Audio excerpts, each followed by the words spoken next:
And hello everyone. Let's give a sound check. Let me know if you hear me. Let me know if you hear me, please. Welcome everyone.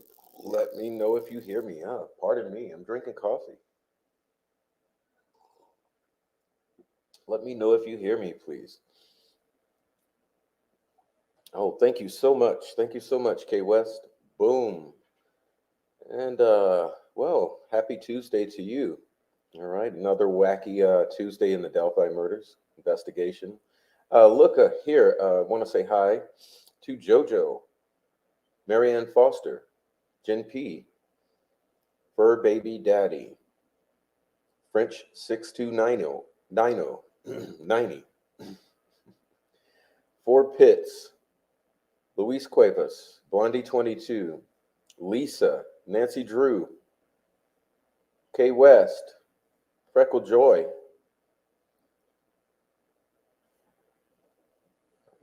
Who am I missing? Who am I missing? Roger, Digital. Hey, welcome in, Digital. Okay. Yeah, oh,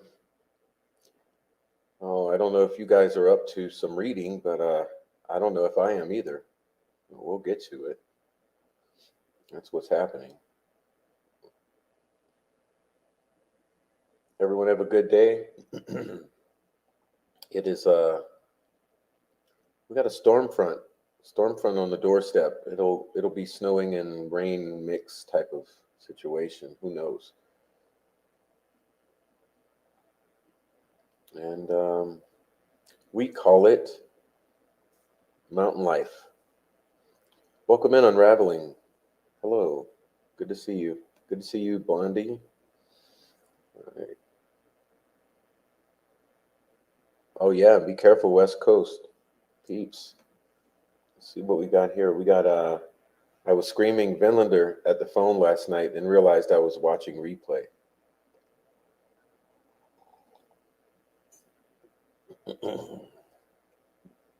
Thank you guys for watching the replays. I love when a comment comes in on the re-uploads or whatever, and I'm like, oh, someone's watching it. Good evening, Sunflower Soul. And Precascent, welcome in. Oh, I have something for you, Precascent. I have something for you.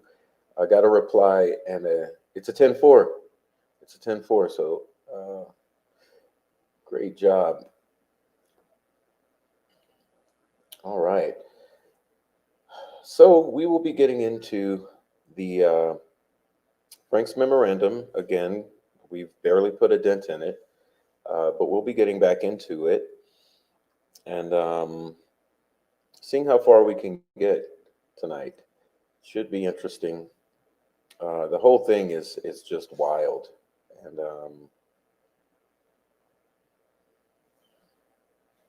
all right.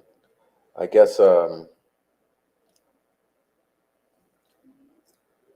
Oh, I watched some of what I watched today was the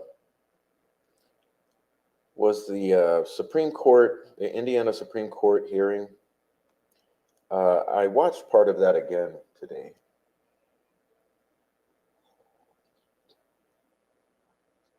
and I got to tell you, the most interesting thing here is how blatantly obvious it is at this point um, about what's happening, and how they really had no other choice but to do what they did. And I find it interesting because all of the shaming and the gaslighting that's going on in this arena, uh, it's it's it's just very interesting because the shaming and gaslighting goes on like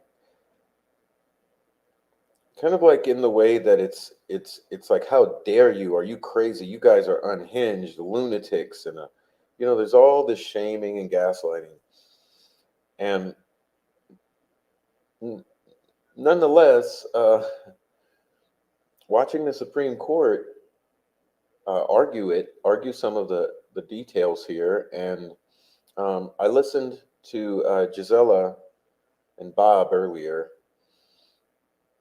just for a little bit, discussing some back and forth on things, and I thought here's a problem with the gaslighters now. This whole reality and the acceptance that something's amiss is becoming mainstream. Okay, so basically, it's so blatantly obvious that it's becoming uh, the norm. You know, accepting that is becoming the norm, and so the more that happens, the less uh, the gaslighting and shaming effect will have on people. And so, you know, because we're at the vanguard of this, you guys in the chat and my group of friends, we tend to take the biggest hits. It's like the front line on it in an army or something. You're gonna front line's gonna take the worst losses, and the vanguard is going to have the most resistance, and as they're coming up against this cognitive dissonance ultimately. And so what I'm seeing now is sort of a sea change um, into the understanding breaking through, uh, such that it's it's going to be less. You know, as time progresses, it's going to be less and less of the battling against pushing against this cognitive dissonance to get to this place where everyone sees what's happening. And the combination of listening to some of the Supreme Court argue and listening to Bob and Gisela, I thought, yeah, this is the time. This is now, because it's it was really obvious looking back at that Supreme Court hearing that there was no other there was no other action. There was no other way it could have gone. You know, and now listening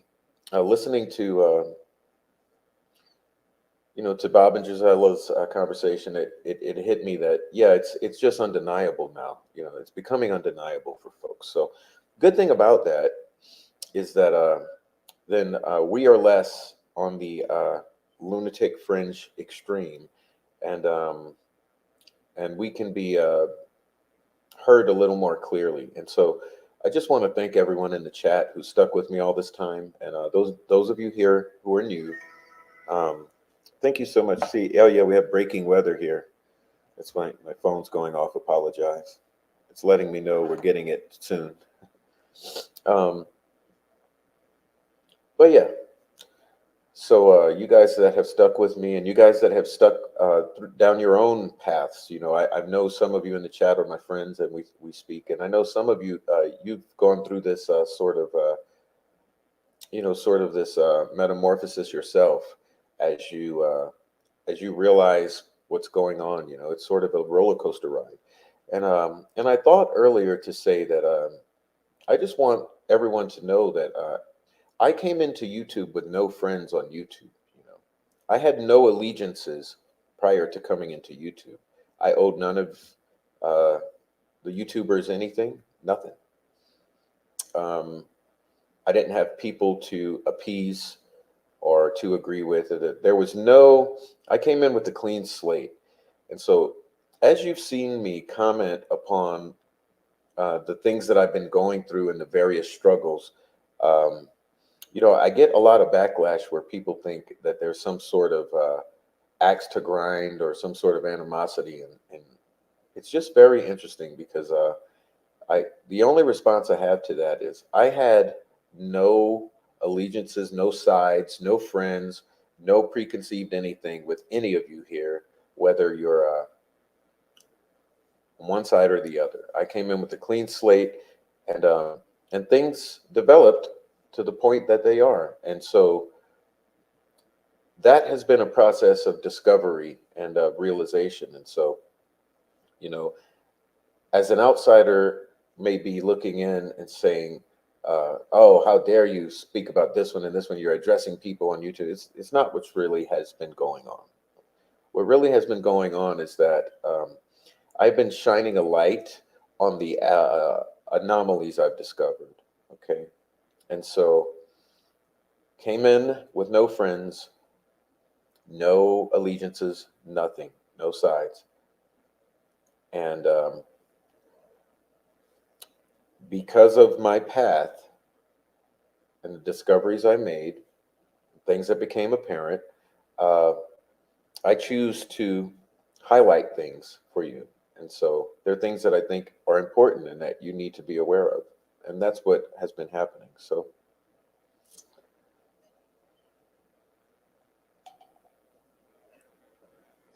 as this awareness grows of what's been going on in the case as a whole, and the cognitive dissonance dies down, and people have this greater acceptance that something is awry in Indiana, I think that it will be an easier time for all of us together, because this has been a challenge. It really has been a challenge. It's just like beating the head against the wall for no apparent reason, because the ultimate goal is justice for the victims of Delphi murders and the Florida fire. So, with that said, let's get into our document today. I'm going to pick up, apologize for that, going to be picking up pretty much where I left off. Um, Let me get myself situated here. And hope you can follow along here. This is just about where we left off. We're on page 67.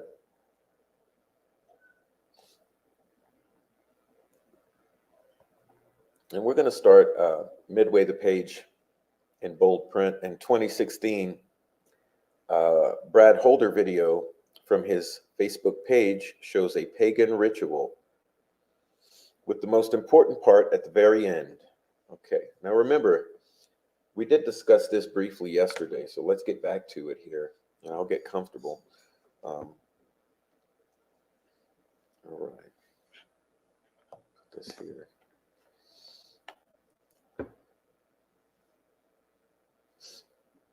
With the most important part at the very end, a man who looks like Patrick Westfall appears to be using his fingers to paint a tree. Okay, do you remember this this moment that was described? We talked about yesterday. Um,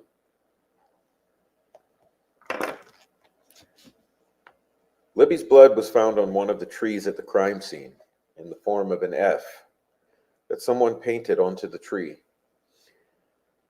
using their fingertips or some type of utensil. On December 12, 2018, Liggett received an email from law enforcement officer Greg Ferenczi, rest in peace. It is very informative. It's a very informative email concerning Holder's supposed alibi and the investigation into whether Holder dumped his old phone and received a new phone number.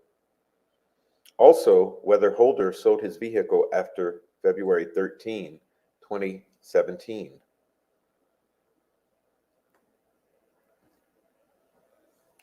Find attached a copy of this email marked Exhibit 48.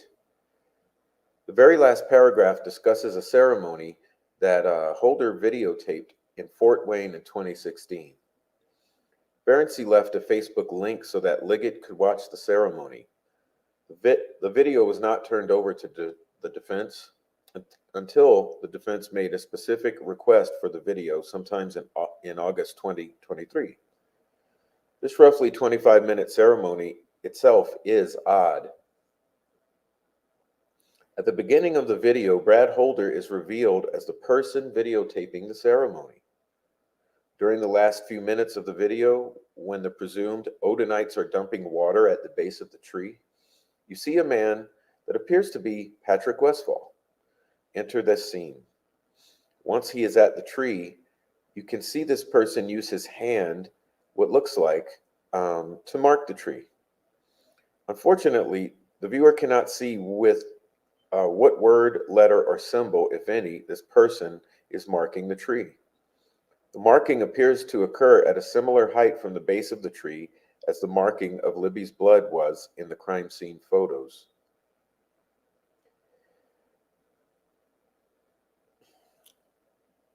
Agent Ferenczi sent a link of this video directly to Liggett. This video seems to show Westfall marking the tree in a similar manner in which the F tree was marked with Libby's blood at the crime scene. Even Ferenczi commented on Westfall marking the tree in this email. Yet Liggett either intentionally or recklessly disregarded this evidence, potentially linking both Holder and Westfall to the crime scene. Once again,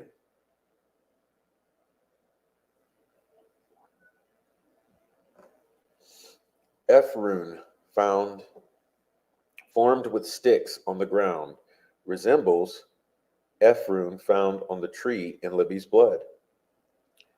Attached to the memorandum is a photo provided to the defense in discovery from Brad Holder's Facebook page.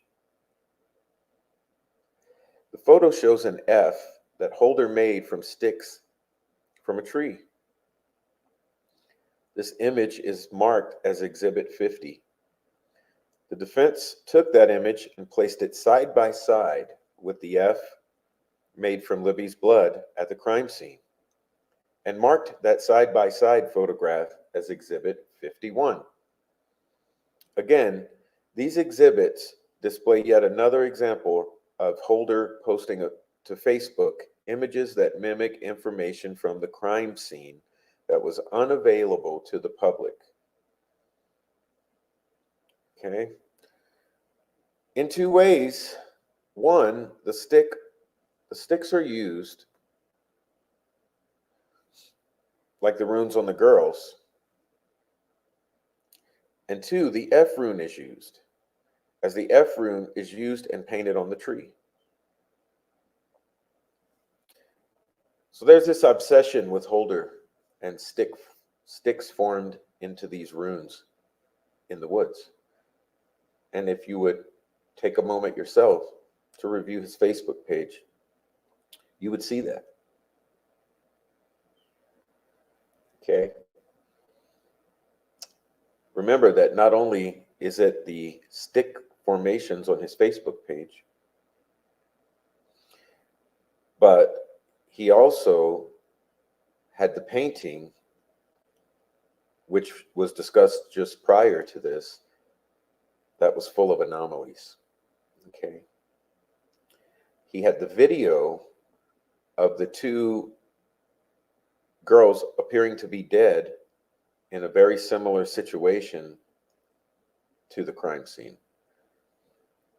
There's so many things that Holder did through his Facebook that scream knowledge of the crime scene. And not only that, we have Amber Holder relaying very concerning information that she learned from Brad Holder. The meme that Brad Holder posted on February 17, 3 days after the girls are found murdered, which discussed how real friends will help you move dead bodies, and then the friends will keep their mouths shut. The meme was deleted at some point in time, but still recovered by law enforcement. Okay, let's talk about this.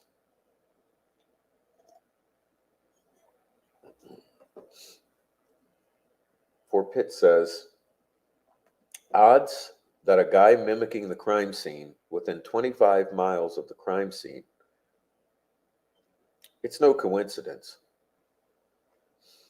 Appears he had knowledge of the crime scene. Any reasonable person would be led to at least consider it. Okay.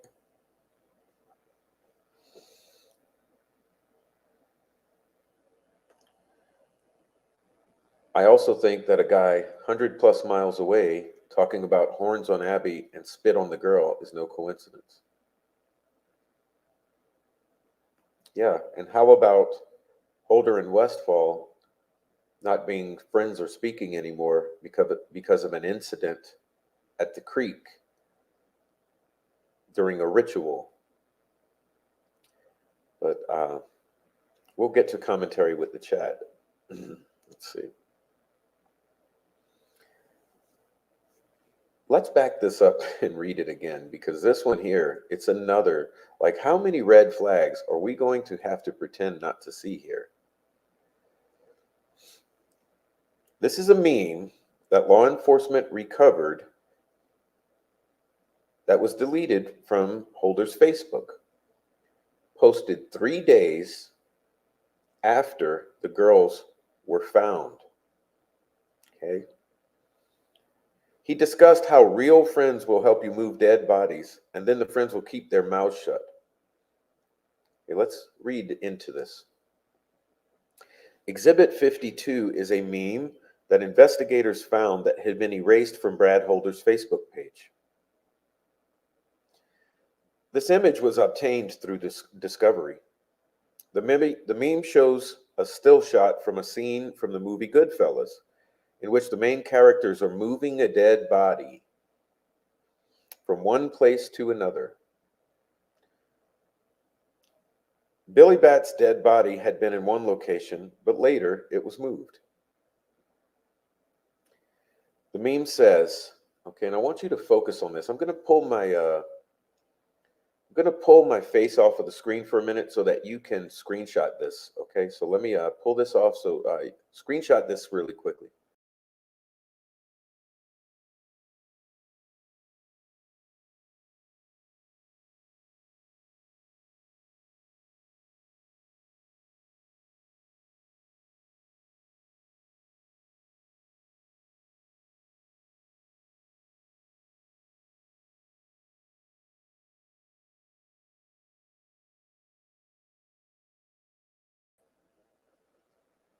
Okay, what it says is your real ones don't judge you or ask a bunch of questions. And then there's the image of the moving of the dead body. They help you move the body and never speak of it again. Your real ones don't judge you or ask a bunch of questions. They help you move the body and they never speak of it again. 3 days after the bodies of Abby and Libby are found. So 3 days earlier, Brad's son's girlfriend was found murdered. Oh, that's right. At least we forget. His son's girlfriend, 3 days earlier, had been found murdered. The girls' bodies were moved at the crime scene from one location where they were killed to a different location at the crime scene where they were then found. And if you know Profi Poo, my opinion is they're moved from Wilson Bridge to Ron Logan's.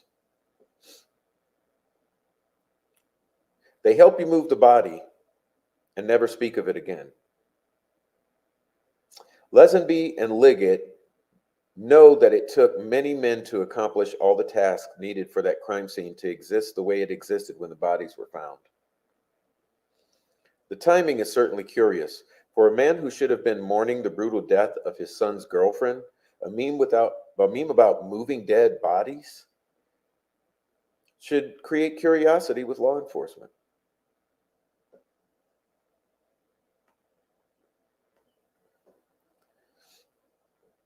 Especially when considering all other evidence that links Holder to the crime scene. Why did Holder erase this meme? Was the meme a quick shout out to Brad Holder's Odinite buddies, thanking them for helping him with the bodies? Did this meme reveal the brazenness and overconfidence that Holder had concerning the belief that he would get away with the murders? These are questions that could have been posed to Holder in an aggressive interrogation. However, for Liggett and the rest of Unified Command, the meme was just nothing to see here.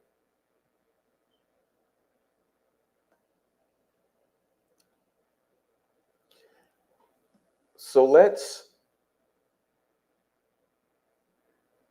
go ahead and just encapsulate this whole little incident here because I think it's something else.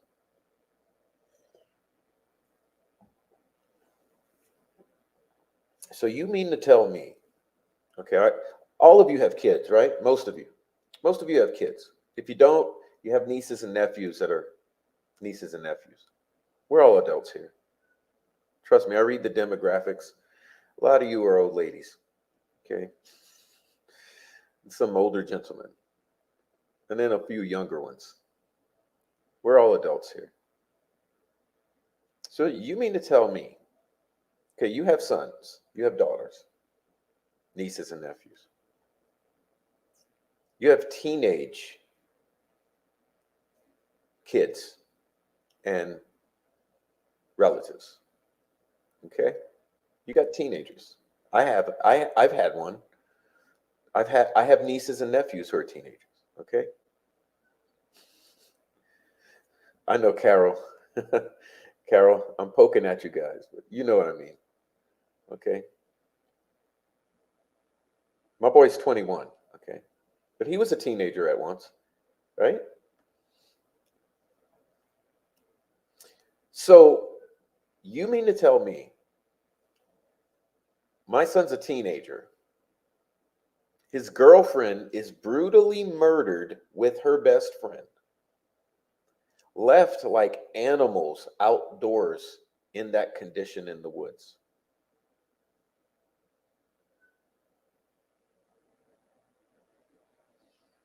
You don't think that my only priority is going to be comforting my teenage son or daughter or niece or nephew? So my teenage son just lost his girlfriend, brutally left in the woods with her best friend, who he probably also knew. You don't think my only job is going and focus is going to be taking care of my son during that time, spending time with him, cooking, going to take care of things, maybe go to visit the mother, the family of that girl. I mean, we're going. It's going to be huddle up time. But only 3 days later, he's posting that the real ones help you move the body and don't say shit afterwards. Like, what kind of mentality are we dealing with here?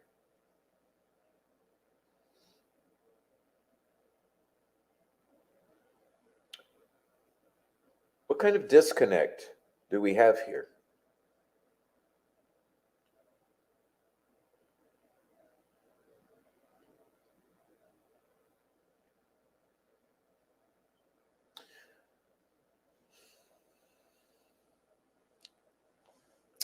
2 a.m. A Facebook post 12 hours after the girls allegedly go missing. So likely, I just want to comment here. Likely shortly after at least one of them had already been murdered.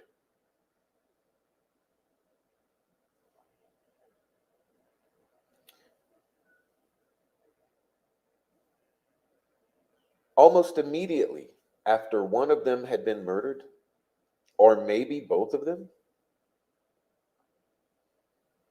Okay.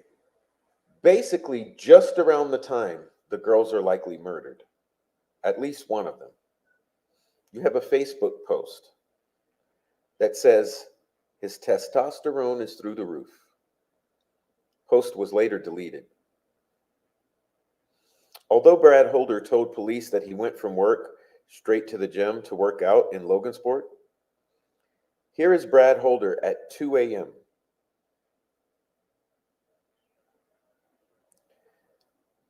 purportedly at a fitness center, proclaiming that his energy and testosterone is through the roof right now. Find attached that Facebook post marked as Exhibit 53. Why was his testosterone so high? Why was his energy level so high? Why did he claim to go to the gym at 2 a.m. when he also claimed he had been at the gym just a few hours earlier? Why was he at the gym when he was supposed to be at work in a couple of hours? Did he go to work the next day? Why did he delete this Facebook post?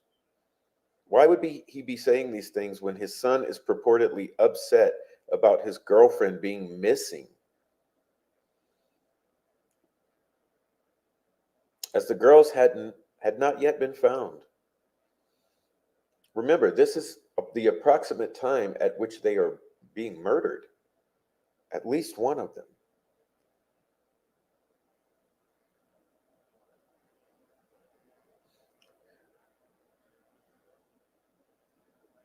Law enforcement officers, to our knowledge, have never asked these questions in an aggressive interrogation of Holder.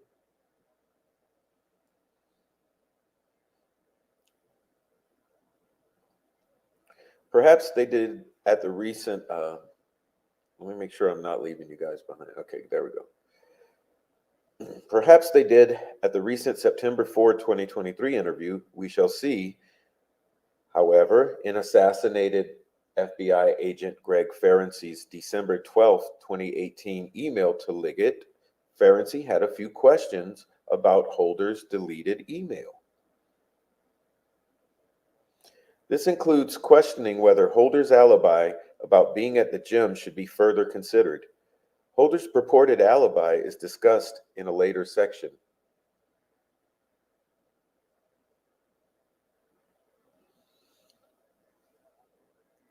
Holder's Facebook page links him to Elvis Fields in Rushville, Indiana. Elvis has admitted to participating in the murders and now being part of a gang, even providing intimate details of the crime scene that only those participating in the murders would know. Elvis followed Brad Holder on Facebook and even recreated Brad Holder's Facebook pages like a fanboy. Yeah. Basically, will do whatever you tell him.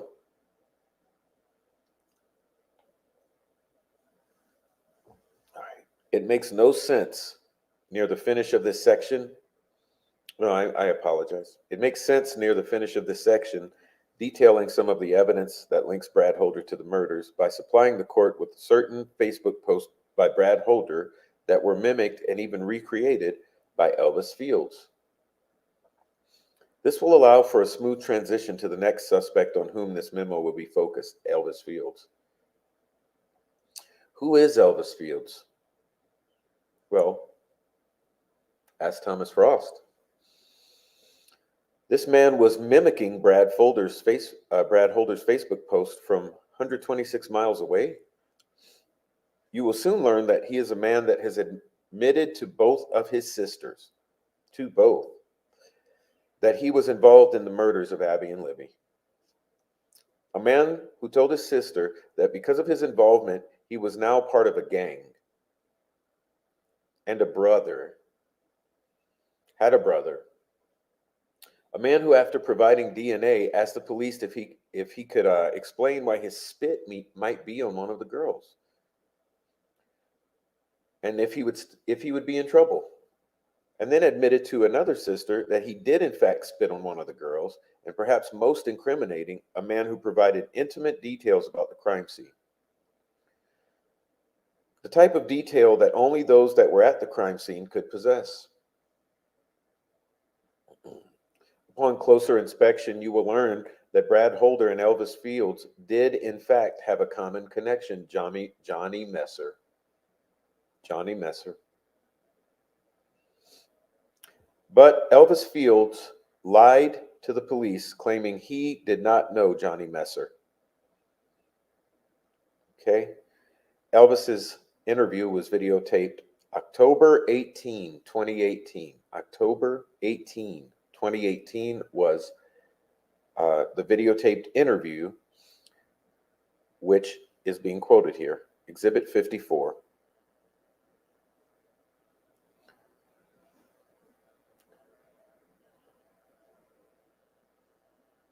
Evidence provided by law enforcement shows that Elvis Fields lived in Rushville, 125 miles away from Delphi. Additionally, Elvis at first glance seemingly had no connection to Delphi or Logansport. However, one law enforcement officer, I apologize, trying to make sure I don't leave you behind. There we go. However, Once law enforcement officers Greg Ferenczi and Kevin Murphy learned that Fields had confessed to his sisters, and especially after he posted a bizarre question, or he posed a bizarre question to Murphy, these curious law enforcement officers, meaning great ones, wanted to look at Elvis's Facebook page and ultimately compared it with Brad Holder's Facebook page. What they found was extremely telling. Elvis was obviously following Brad Holder on Facebook, as evidenced by the multiple posts that he mimicked Holder. Elvis Fields was not only following Holder's Facebook page, but Elvis was also emulating Brad Holder by recreating Holder's Facebook posts in the year leading up to Abby and Libby's murders. The defense is attaching a series of 9 side-by-side photographs created by law enforcement. On the left side of each exhibit is a photo that Brad Holder posted to his Facebook page.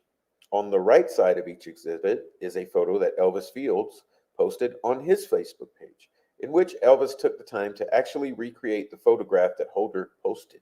How strange, how strange. They are marked exhibits 55 to 63. Highlighting just a few of those side-by-side photographs, let's read them. Remember, this is put together by law enforcement, not by psychotic attorneys Baldwin and Rossi. Exhibit 55 shows that Holder posted an image of brass knuckles surrounded by other weapons and guns next to Elvis Fields' mimicked post, recreating a photo featuring brass knuckles surrounded by weapons. Exhibit 56 shows that Brad Holder posted an image of Holder placing a single arrowhead in his hand next to Elvis Fields' mimic post, recreating a photo of Elvis Fields placing a single arrowhead in his hand. Exhibit 57 shows that Brad Holder posted an image of 2 arrowheads near each other next to Elvis's mimicked post, recreating a photo of 2 arrowheads near each other. Exhibit 58 shows that Brad Holder posted a photograph of a single clear mason jar next to Elvis Fields' mimicked post, recreating a photo of a single clear mason jar. Unfortunately, law enforcement failed to date the attached exhibits.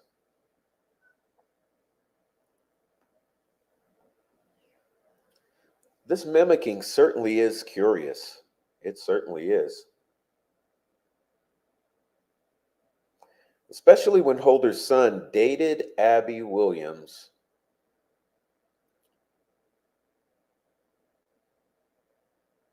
And when Elvis Fields, 125 miles away, confessed to both of his sisters on 2 different occasions that he was involved in the murders of Abby and Libby. This confession included telling one sister that Abby Williams was a troublemaker, and that is why he used sticks to form horns on her head.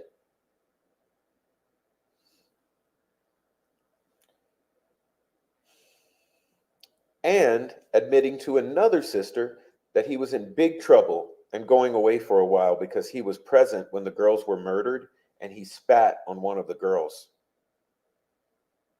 On October 24th, 2017,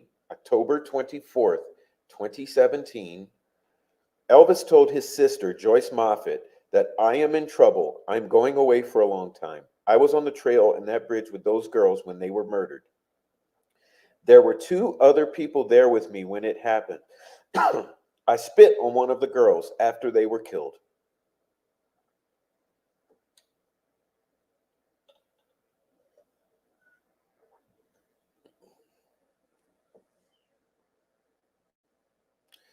What are the odds that Brad Holder's son is dating Abby Williams in an intimate relationship, and 125 miles away, Brad Holder's fanboy, his greatest disturbed fanboy, was mimicking his Facebook post.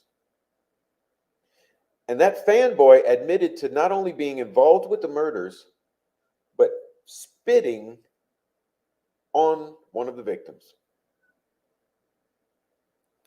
For Liggett and Holman, apparently this coincidence was nothing important. Remember, so far, Liggett and Holman have ignored every single red flag, not just regarding Elvis Fields, but regarding Brad Holder and regarding the Odinites in general, even the ones in Westville. More important, Trooper Roland Purdy refused to concede that Elvis's mimicked and recreated Facebook post proved any connection between Holder and Fields. Purdy explained that the mimicked and recreated photos between Holder and Fields might just be a coincidence, another coincidence, like everything else in this case, right? Liggett failed to inform Diener of the evidence supporting Holder's involvement in the murders, naturally. Before moving on to the evidence that supports Elvis Fields' involvement in the murders, the defense finishes the Brad Holder section by 1, discussing his purported alibi, 2, showing the evidentiary linkage between Holder and Elvis Fields that supports Holder luring Elvis to get involvement in the murders in order to join him and Holder's gang, and 3, the circumstances surrounding Unified Command dropping the ball intentionally or recklessly by clearing Holder as a witness within weeks of the murders. Weeks. In other words, almost immediately. Holder's alibi was not scrutinized. Okay? Right, little Frankie? Evidence supports Holder recruited mentally infirm Elvis Fields to assist in the abduction and murders while Holder tried to stand behind a shady alibi. Holder's alibi was not even close to fully vetted. Oh, you don't say. Don't say. Whenever Holder's name was brought up as a suspect, one reason that kept popping up as to why Holder was cleared as a suspect was his purported alibi. Okay, Holman and Liggett. An unclassified FBI report revealed the work or lack of work that law enforcement performed to check Holder's alibi. The document is marked as Exhibit 65. Okay, Exhibit 55, alibi. The report was prepared April 13, 2017. April 13, 2 months to the day. April 13, 2 months to the day, 2017. In this report, Pulaski Sheriff's Deputy Fred Rogers followed up at Liberty Landfill in an attempt to verify employment and work schedule of Brad Holder. Okay. Susan Case from Human Resources stated that Holder's time card showed that he clocked in at 4:55 a.m. and out at 2:45 p.m. Chase also said she would be the only person that could manipulate the electronic time card. Chase further admitted that there was a security camera on site. Here is how Deputy Rogers memorialized that part of their conversation. I quote, Case advised Brad drives a junky red truck to work with a G on the front bumper. With the G. Typically when you see those, it means Mason. Case advised the security camera at the scales may have picked up his vehicle coming and going on that date. Okay. Case advised that Holder stays on property for his lunch break. Okay. The short report concludes with this. Case provided this officer a copy of the timesheet for the week showing Brad indeed had clocked in and out on February 13, and he was still at work on today's date. If Holder was at work the day the deputy showed up to vet Holder's alibi, it would have been a great time to interview Holder and those around him to better determine if Holder was at work on Monday, February 13, 2017. Here's what we don't know about Holder's alibi at work. Point number one.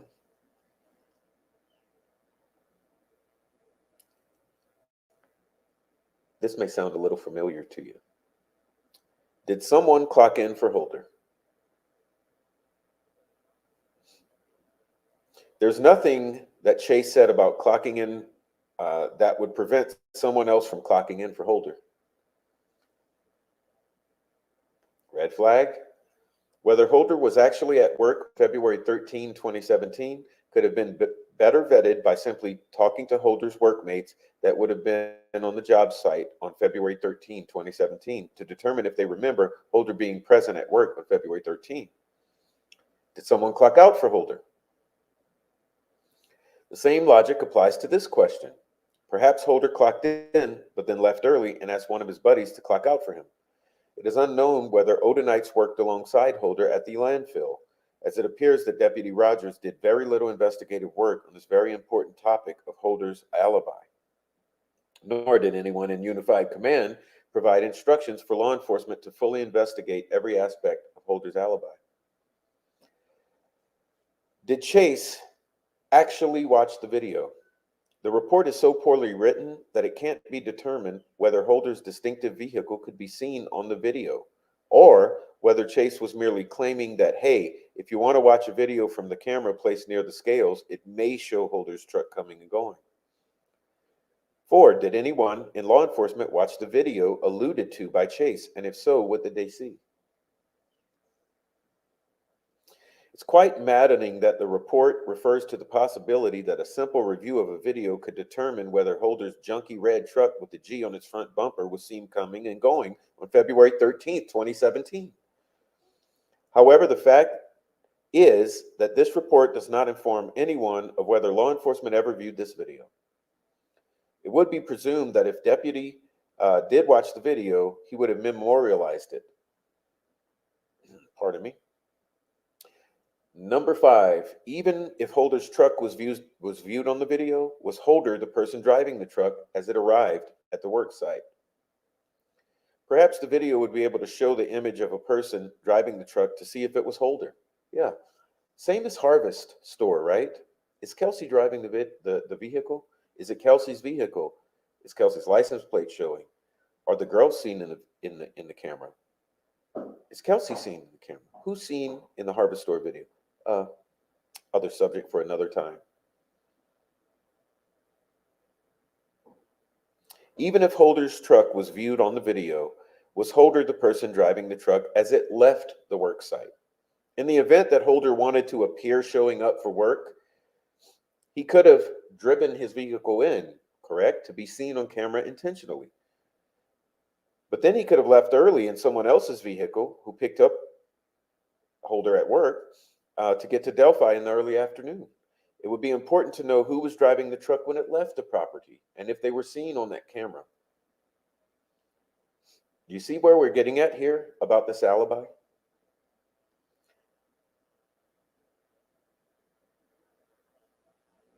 How solid is that alibi?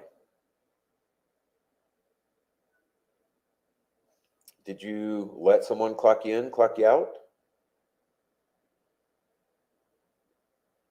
What's Mike Patty's alibi? Is it a similar situation? Clock in, clock out? Where's the proof? It's not a solid alibi. So that means you have to disregard that alibi. That alibi should have been disregarded as of April 2017. 2 months after the murders, there should have been no alibi because it's not a solid alibi. So you have to act as if it doesn't exist until you obtain a solid alibi. And if you never do, then you never clear the person. Remember, Doug Carter said what? No one is cleared. You have to see them going in. You have to see them going out. You possibly would want to see them there during the workday. Alibis. If an alibi is going to be used to not investigate someone with 1,000 red flags, such as Brad Holder, that alibi better be solid, and it's not. It's only 24.3 miles, or 32 minutes maximum, from Buffalo, Indiana to Delphi, Indiana.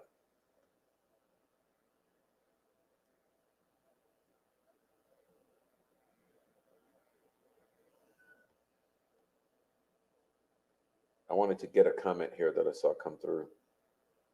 Apologize. Most places you just write in your freaking time.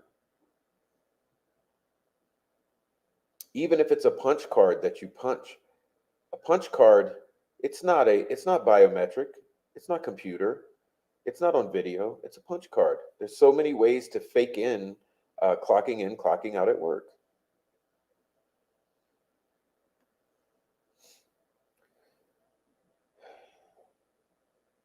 It's only 24.3 miles from Buffalo, Indiana to Delphi. Even if Brad Holder actually clocked out at 2:45, he could have been in Delphi before 3:15. Hello? Hello? Okay. In case the alibi, quote unquote, was solid, if this was a solid alibi where he's thoroughly documented being at work throughout the day, clocking in, clocking out in his vehicle, face as the driver, all of this, if it was solid as hell, it's still only 24 miles. He could have been in Delphi before 3:15 p.m. If Holder left at noon and had a buddy of his clock him out a couple of hours early to create illusion that Holder was there all day, Holder could have been on the trail by 1 p.m. This is why watching the video and interviewing employees who worked alongside Holder would have been a critical step to take in the investigation. Asking simple questions to his workmates like, did Brad leave for any period of time? Did Brad leave early? Was Brad even here?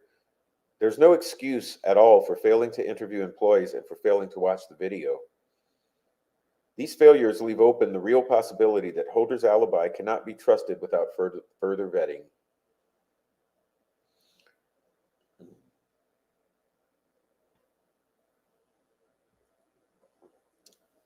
There's also the fact that the timeline could be completely wrong, which we believe it is.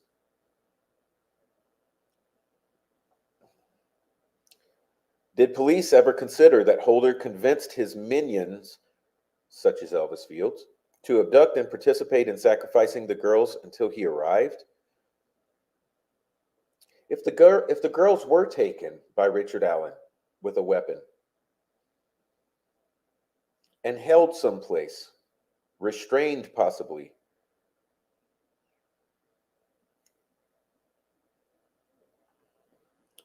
could that man or men have held Abby and Libby until Brad Holder arrived after work? We have a wacky timeline. We have an alleged kidnapping as part of this scenario. We have girls found where they were not murdered. Evidence supports this theory, including a sketch of a man observed milling around the high bridge near the spot of the famous video. Oh yeah, remember, we have two sketches. We have what is possibly a man in all black and possibly a man dressed like Bridge Guy.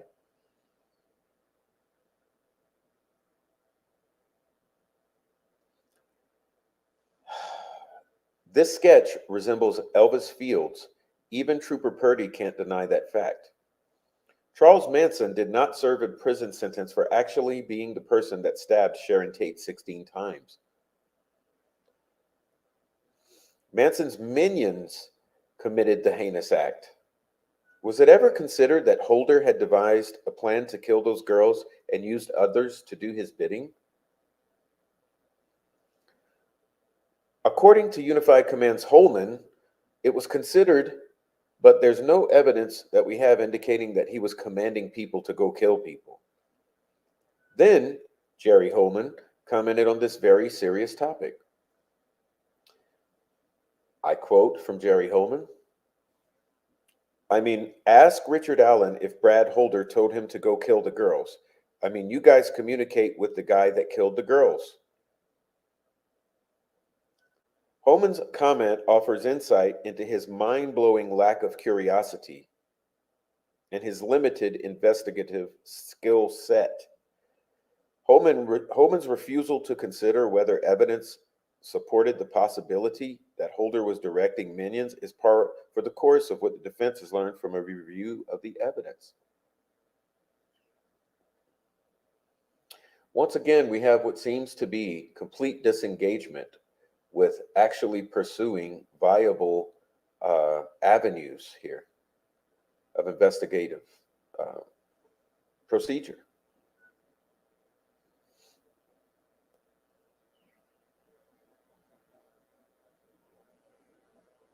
I mean, ask Richard Allen if Brad Holder told him to go kill the girls, is what Holman says. You guys communicate with the guy that killed the girls. Since Holman is still not interested in facts that support the possibility or even likelihood that Holder was directing others to participate in the crime, here are a few pieces of evidence that support the premise that Holman and Liggett and all of Unified Command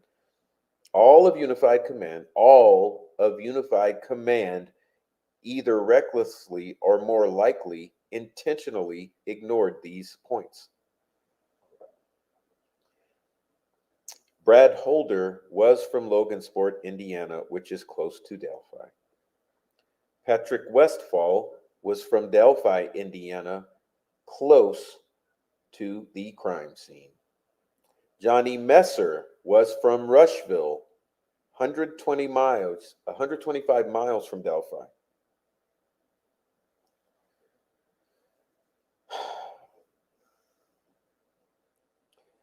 Messer was on home detention for a January 2018 meth arrest. This document is marked as Exhibit 66.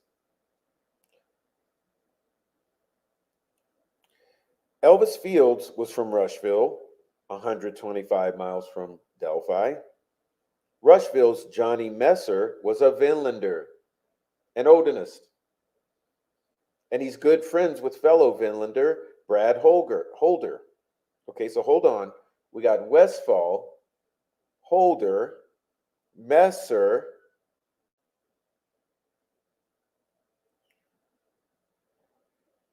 Rushville's Johnny Messer was recruited for his Vinlander gang, was recruiting all of the time. Messer's ex-girlfriend told investigators that Johnny attempted to recruit others all the time. Find attached Exhibit 67, which defense received in discovery and appears to be a document prepared for a PowerPoint presentation. Investigators learned that in summer of 2016, Messer was recruiting men that lived in his Rushville apartment complex to attend Vinlander meetings. Also, the same summer, 2016, Elvis Fields was already mimicking and recreating Holder's Facebook post.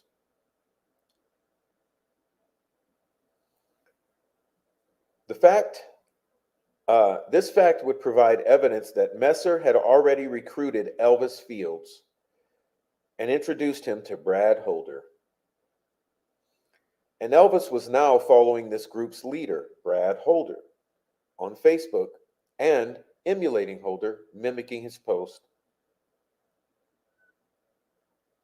And remember, Elvis later tells his two sisters he was there with two other men, was with the girls. The girls were killed. He spit on one of the girls. Is he going to be in trouble? The recruiter, Johnny Messer, was a friend of Elvis Fields from Rushville. The recruiter, Johnny Messer, therefore both knew Holder and Fields. Johnny Messer both knew Westfall and Fields. Johnny Messer admitted in his October 23, 2018 videotaped interview that Rod Abrams, Ned Smith, and Elvis Fields were all interested in joining the same club that he and Holder were involved in, but he claimed that he did not think Finlanders would be interested in them. The whole dialogue between Todd Click and Johnny Messer took place beginning at the 14 minute 17-second mark. Ned Smith claimed that he was a father figure of Elvis and Rod Abrams and was rarely separated from Elvis. See Elvis's 10:18:18 video. Ned Smith claims throughout the video that he is a father figure to Elvis and Ned. At the 15 minute 42-second mark, Ned claims to be around Elvis every day in 2017. Ned Smith. It might be telling that Ned Smith paid for Elvis's attorney and that Ned Smith wanted to be present at Elvis's interview.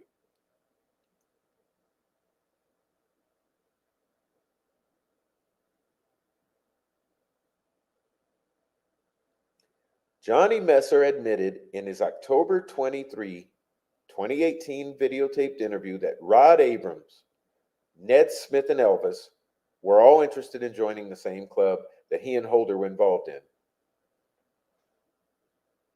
Messer's comment appears as self-serving in an attempt to distance himself from being the person that connected Holder with Elvis.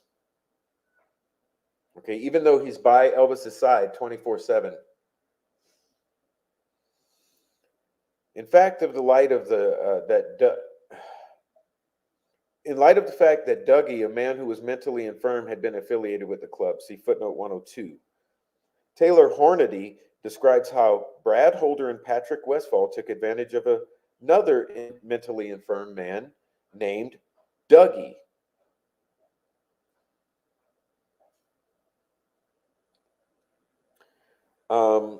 They asked him to perform menial tasks for them.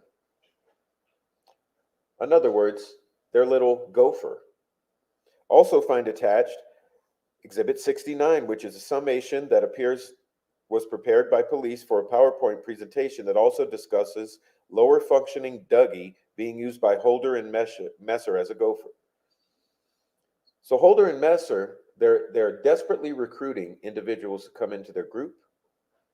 Okay. Holder and Messer tend to latch on to these little shrimpy, mentally infirm guys in order to get them to be their little punks and gophers, their little henchmen. Okay? Is this why they brought in Elvis Fields through Ned Smith?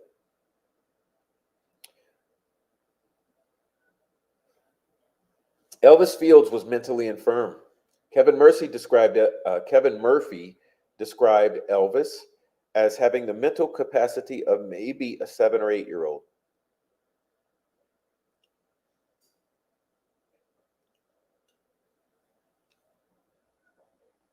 We know some people like that, don't we? Don't we all? Don't we all? They're like children in adult bodies.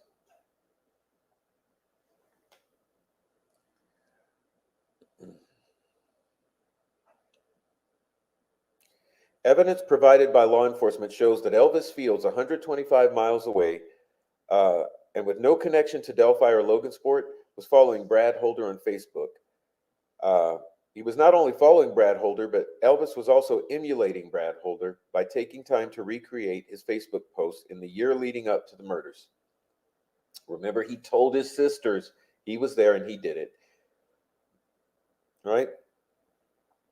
Elvis's Facebook mimicking of Holder's posts may show that he was enamored of Holder, obviously, and he wanted to be part of his gang, the Vinlanders, or a brother.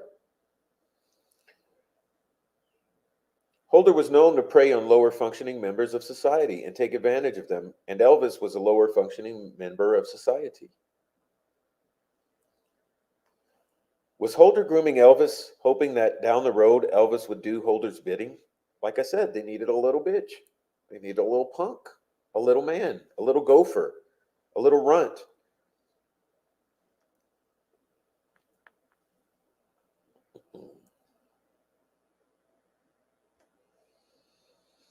Did Elvis actually do Holder's bidding? An eyewitness observed a man within a few hundred yards of the high bridge where the girls were abducted. That man looked like Elvis Fields. The eyewitness's name is Teresa Liebert. Teresa Liebert lived on the same side of the high bridge, only 560 yards from the very place where the famous Down the Hill video was taken. Okay? A paved road, County Road 625 West, almost ends in front of Liebert's home.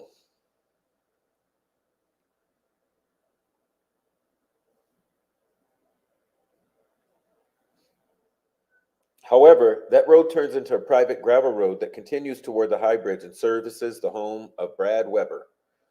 Around 8:30 a.m. on the morning of February 13, Liebert observed a man on 625 West near her house standing near mailboxes used by property owners. Teresa Liebert has never observed the homeowners walk to their mailboxes because of the distance from their homes to the mailboxes. The homeowners drive their vehicles to drop off and pick up their mail. Liebert had never seen this man before. Liebert was in the passenger side of a truck being driven by her husband, Dave Liebert. This man that Teresa Liebert observed was standing very close to the passenger side of the truck as they passed him. Liebert, sitting higher in the truck and having a good view of this man's face as she passed him, noticed the man appeared to be startled and concerned about being seen. Liebert, in fact, turned to her husband and asked something like, "What do you think he's doing?" After passing the man and driving approximately 50 more yards to their driveway, Liebert's exited the truck. Pardon me. After exiting the truck, Teresa looked in the direction of where the man had been and noticed he was gone. Teresa did not see him on the road at all. Teresa believes the man had to immediately and intentionally hide after they passed him on the road, which would explain his sudden disappearance. The only reason why anyone would be walking down that dead-end road would be if they were lost or if they were going to see the Liebert family or the Weber family. In other words, he was a lurker. He was a lurker. He was lurking. Guys, I've been down all of these roads we're referring to, okay? They're tiny roads, country roads. No one around except the homeowners in their homes or yards or vehicles. You're not going to be fucking around, walking in, lurking around these properties. The only reason anyone would be walking down that dead-end road were to be if they were going to those houses or up to no good. Teresa also remembers that the man she observed walking was wearing a canvas jacket that was nondescript in color, but doesn't remember a hat. Later, Liebert was asked to provide a description of the man's face that she observed that morning. She did provide the description. The sketch of the man that Teresa Liebert observed that morning closely resembles Elvis Fields. Even State Trooper Purdy had to admit that the Teresa Liebert sketch and the photo of Elvis Fields resemble one another. Find attached the Liebert sketch marked as Exhibit 71 and a photograph of Elvis Fields provided in discovery that Purdy was comparing to the sketch marked as Exhibit 72. So very important point here, guys. Okay. The lurker. Okay, the lurker. The lurker is in a sketch. Exhibit 71. You can take Exhibit 71 compared to Exhibit 72, and even in the opinion of Trooper Purdy, there's a resemblance to Elvis Fields. After the girls were murdered, Elvis told his sister that he was now part of a gang and had a brother. Yeah, he was probably talking about Brad. Was the gang mentioned by Elvis the Vinlanders? And was he a brother to Brad Holder? Again, these are the types of questions that would the monumentally inept Unified Command, Holman, Lesenby, they should have been following up on this, okay? Should have been asking these questions. I mean, you cleared the guy for clocking in and out of work, even though had he done that, he still could have made it in plenty time to kill the girls.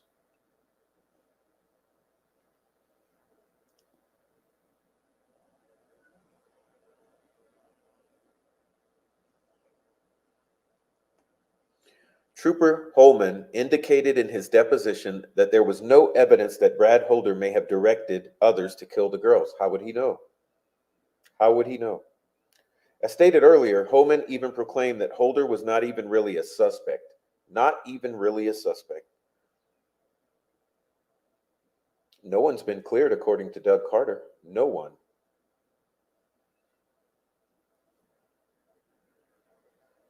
The defense disagrees. Sometimes it takes just a little digging, like a little genuine curiosity.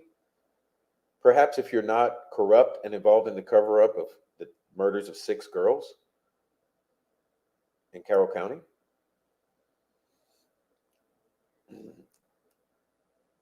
Yeah, you got to have the ability to put the pieces together, the willingness, the actual intent to provide justice for these murdered children. Very early on, multiple tipsters contacted law enforcement via the tip line, requesting that Holder be investigated as a suspect. But Liggett and Unified Command quickly cleared Holder as a suspect, despite mounting evidence linking Holder to Abby Williams' first degree of separation. His teenage son is in a relationship with the victim, but he's cleared. Alibi is not solid, but he's cleared. He has 1,000 red flags, but he's cleared.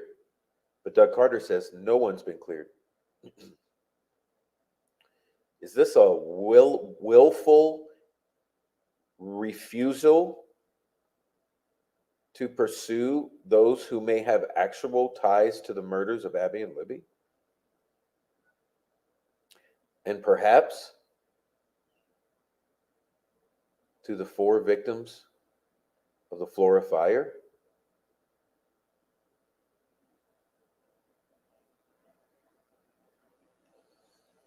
Within days of at least one of the girls' ritualistic sacrifice, law enforcement started receiving tips from citizens who thought Brad Holder was possibly involved in the murder of the girls. For example, a report identified as Tip 48, which we covered yesterday, was submitted at 7:21 p.m. Eastern on February 16, 3 days after the girls were allegedly murdered. The narrative on this report stated the following. Father of Logan Holder, Brad Holder, ex-boyfriend of Libby, social media shows him a member of Villanders, Brad Holder. He posts half-dead women and a fascination with Gothic figures and symbols out of tree branches. Symbols out of tree branches flood his Facebook page, if you would care to go look. This tip intake was shown as being evaluated by Delphi investigators only 10 minutes later, 7:31 p.m. Eastern.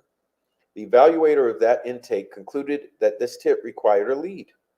2 days later, Liggett himself at that time approved the lead, therefore requiring further action to be taken on the lead. Exhibit 45 was previously submitted as an unredacted copy of this document and was submitted confidentially. However, only 13 days later, Liggett would change his mind as to the importance of Brad Holder as a suspect. On March 1, 2017, at 4:27 Eastern, a report identified as DIN COO2503 was reviewed by Liggett. DIN COO2503 was a local police report that was almost a word-for-word regurgitation of an FBI report discussed below. Okay? At the end of DIN COO2503, Liggett concluded that no leads required This means that after reviewing the contents of DIN COOO2503, Liggett was not interested in following up on Brad Holder as a lead. Exhibit 37 is an unredacted copy of this document. Oh, I would love to read it. Filed confidentially. On February 17, 2017, remember, this is 4 days. 4 days.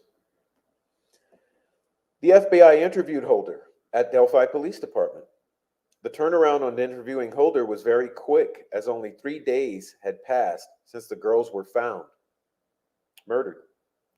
Attached is Defense Exhibit 73, which is the FBI report that memorialized this interview. Quoting from the report, below is an interview summary. It is not intended to be a verbatim account and does not memorialize all statements made during the interview. Communications by the parties in the interview room were electronically recorded. Okay. We're talking about Brad Holder's interview 3 days after the murders. Or 4. Was recorded. The recording captures the actual words spoken here. As stated earlier, after over 9 months, Rick's defense team still does not possess this recorded interview of Brad Holder. Otherwise, it would attach a copy of that recording for the court to review. Presumably, this electronically recorded interview still sits in the Delphi police station or possibly at the prosecutor's office, as the defense learned on September 11th that more discovery is ready to be picked up. Also in this document, Holder told Special Agent Robert Fole and Hammond Police Sergeant Christopher Goat that the following. Okay, so this is Holder. Let's read this. He stated that his son Logan, 16 years old, was a friend of Abby. On Monday the 13th, Holder received a text from the Delphi Police Department asking him to call back. Holder called the officer back and had a short conversation stating that he had never met the girls. Police asked if he could examine Holder's phone while they were in the collection. They informed Logan and Brad that the girls were deceased. Holder stated that he visited Delphi every weekend to hang out with his friend, Patrick Westfall. Westfall lived in Delphi and was a friend of Holder in the Army. Holder and Westfall served in Afghanistan together. Thinking caps. Time to put the thinking caps on. I'm sure that you know at least one veteran who has served in Afghanistan or Iraq. I'm sure that you know one veteran who has served out there. And I'm sure you know that those who saw combat, you know how they came back, because I know some. And I know how they came back. You know that having been there together,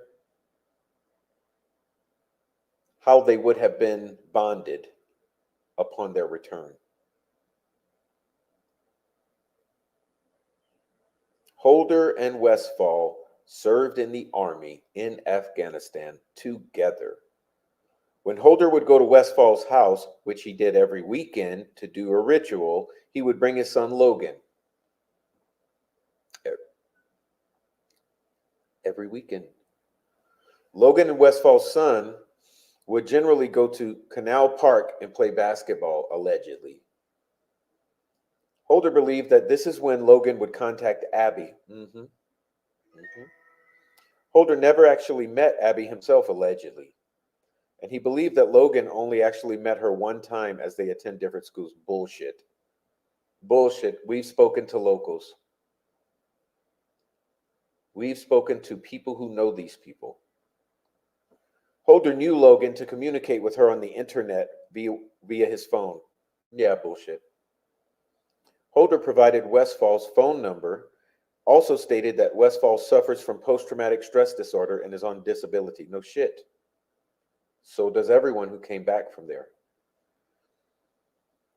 Holder continued to state that he and Westfall started a tribe of Asatru followers, a cult of inlanders. He described it as a warrior religion popular with members of the military, and it's a problem. We're dealing with white supremacists.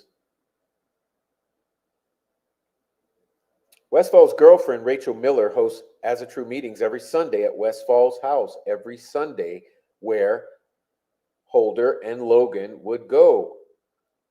Holder stated that there are only 5 to 6 regular members who attend. Who are they? Who are they? Holder was asked where he was on Monday, the 13th. He stated that he was at work driving machinery at Waste Management in Buffalo, Indiana, until he clocked out somewhere between 2 and 4. After work, he went to the gym, workout anytime in Logansport. Again, this very FBI report was later converted into a document that was reviewed by Liggett, Exhibit 74. Can't think here. Upon reviewing this document, Liggett concluded that no leads were required. In his August 8, 2023 deposition, Liggett explained the different phrases used concerning how law enforcement dealt with tips. In the deposition, Liggett could not remember the exact language used to describe the situation when there was nothing more that could be done with the tip, meaning the tip was at a dead end. In other words, in the trash. In the deposition, Liggett said he believed the phrase used by law enforcement officers in reports to denote when especially or essentially there was nothing left to do was no further leads. Okay, so dead end. Trash can, dead end, no further leads. This is what they did with Holder. According to Liggett, no further leads meant that there was just nothing to this to start with. Fully covered means someone did something with it and it was completed. Fully covered. When pressed as to what those two phrases, no further leads and fully covered, meant in practical terms of whether there would be an expectation of future investigation related to the subject of the tip, Liggett said that both of those phrases meant that law enforcement had completed work on the tip. In other words, tip was dead. It is obvious between Liggett's deposition and the language he used in DIN C002503, no leads required, that he, Liggett, had concluded that there was no further investigation needed of Holder at that time because, as he said in his deposition, there had been nothing there from the beginning that needed investigating concerning Holder. Meaning no more work to be done, no more investigation to be conducted concerning Holder. Essentially cleared for no reason whatsoever. Nothing to see here. Holder had an alibi. Please look at the next suspect when no one has been cleared, according to Doug Carter. On March 1st, 2017, before Ron Logan was searched by FBI, Liggett essentially gave up on investigating Holder because of Holder's alibi, quote unquote. At the time that the decision was made, it was known that Holder was a proud Odinite who loved to post about pagan religion of which he was a part. It was also known that he used sticks and tree branches to form patterns similar to those left behind at the fucking crime scene. Exhibits 75 to 84 are just a few of the images on Holder's Facebook pages, mostly before Abby and Libby's murder. Law enforcement also knew at the time that Brad Holder was spending his weekends in Delphi with Patrick Westfall. It was also known that Holder's son, Logan, had some sort of dating relationship with Abby. Yes. This all seems like the type of information that would absolutely require an intense and ongoing continued investigation into Holder, and not a no further leads tag throw in the trash can from Liggett. I mean, you would expect multiple interviews and questioning. It'd be crazy to think that at an early stage of the investigation, and with all the information that was already known by Liggett, that he would sign the designation of no further leads to this tip, ending the investigation of Brad Holder only 15 days after the girls were found brutally murdered under very bizarre circumstances, with signatures mimicking signatures that he had posted to Facebook leading up to the murders, using sticks in the woods. Perhaps Liggett typing in "no leads required" was simply a typographical error or a clerical error or an unfortunate oversight. Perhaps it was a one-off circumstance. However, no other reports demonstrate that Liggett did not commit a typographical error when he typed "no leads required" into the March 1st, 2017 report. It was intentional or reckless. It was intentional, in my opinion. For example, another tip had been supplied to law enforcement on March 9, 2017 at 10:17 p.m. under DIN COO 3034. 3034. An unredacted copy of this report had been attached and is marked as Exhibit 85. It has been filed confidentially. Exhibit 85. In this report, the tipster told law enforcement that she, the tipster, had checked Brad Holder out and found him to be a very dark and scary person through some of his Facebook postings. You want to check him out. Again, this is another example of a citizen who knows nothing about the secretive crime scene. Okay, so here we have a citizen knows nothing about the crime scene or the signatures or the sticks on the bodies.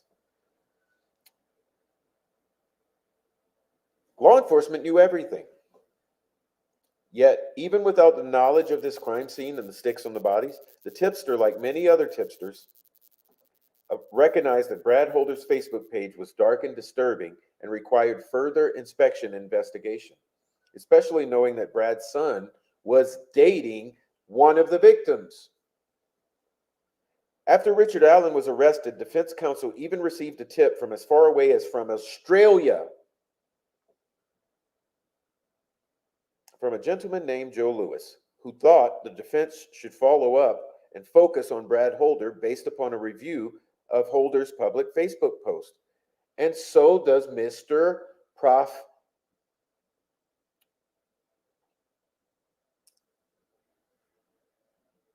It's hard to control myself. You cannot inspect Holder's Facebook page and not be alarmed and concerned, especially considering the stick formations that he was so apt to take photos of in the woods.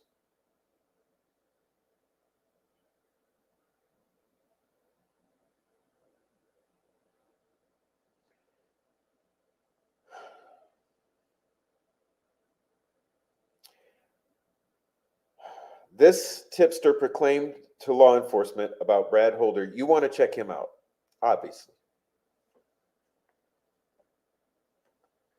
Except the problem was that Tony Liggett did not want to check out Holder. Quite the opposite. After reviewing that particular tip, Exhibit 84, as you can see at the end of the report, Liggett wrote, "No leads required, has been covered."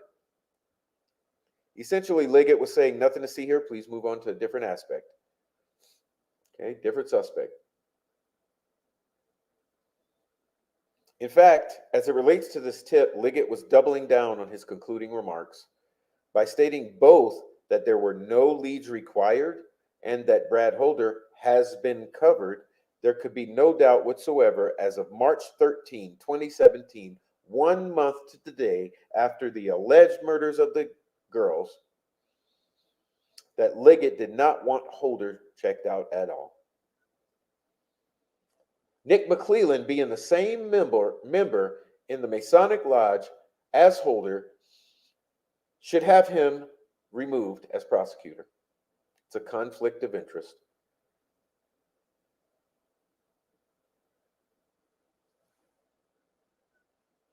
Did Liggett's refusal to investigate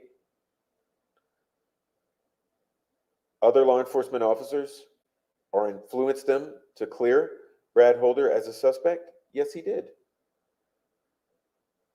On March 14, 2017, a tip came in identified as 3175. An unredacted version is attached and marked as Exhibit 86, and it is filed confidentially, unfortunately. The tipster in this tip let law enforcement know that he had reviewed Holder's Facebook page and post and felt that Holder put off a bad vibe. This lead was evaluated by Kevin Hammond, who was a member of Unified Command, along with Liggett and Holman. Hammond wrote in his evaluation, "No leads required. Brad Holder has been cleared."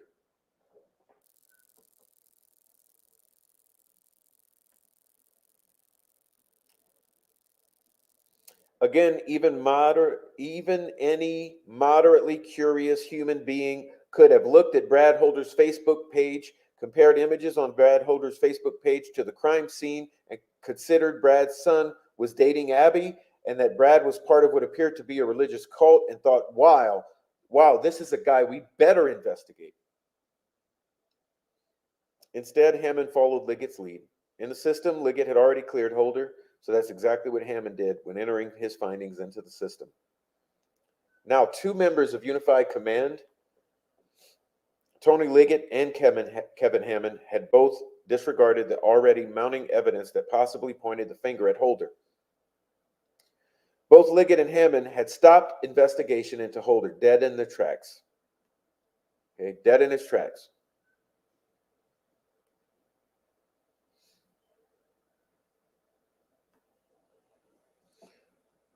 By claiming that Holder had been cleared only 4 weeks, 1 month after the murders.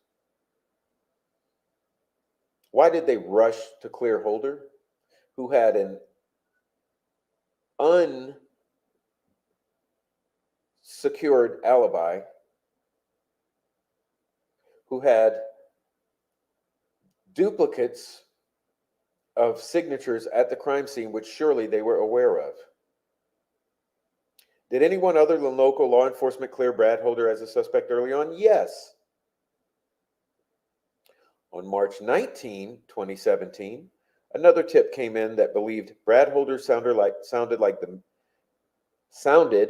man in the famous audio released by law enforcement.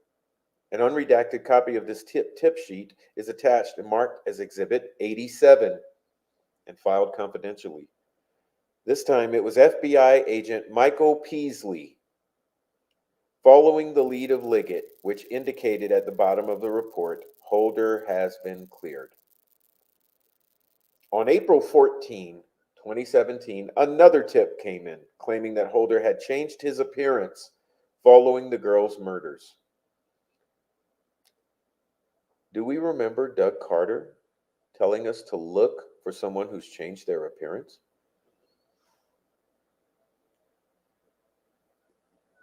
The tipster further indicated that Holder even attended the girl's funeral, and that although he typically did not wear glasses, he was wearing glasses at the funeral. This unredacted report, identified as CJIS 262, is marked as Exhibit 88 and filed confidentially. Although other tip sheet reports exist that tell a similar story, the defense offers up one last report related to Holder. On August 14, 2017, a woman contacted police. The report was memorialized as follows. Two women posted to a Facebook group that Brad Holder was responsible for the homicides. The tipster saw this post and told the police the contents of that post.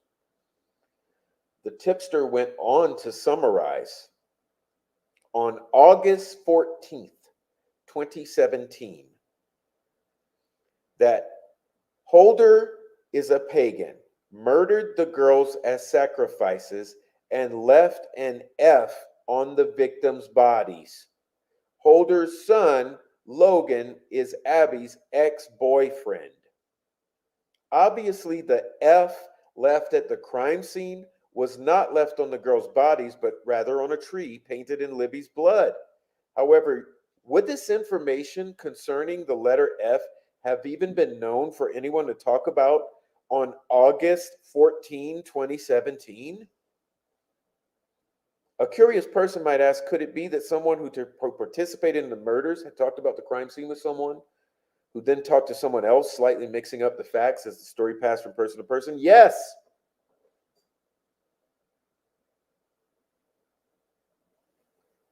Law enforcement should have viewed this tip as something extraordinarily important, because it was a tip that provided secretive information about the crime scene not known by the public at all whatsoever. An F rune was tipped in August of 2017 alongside the name of Brad Holder from a Facebook post alleging that he had killed the girls.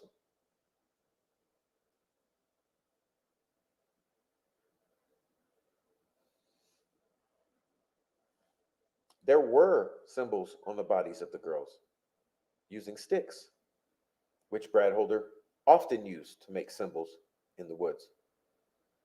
There was an F at the crime scene.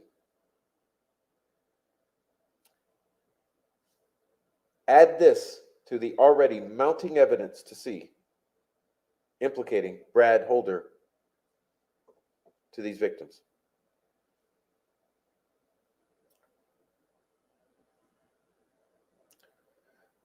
The tipster could have been interviewed. The Facebook group members could have been interviewed.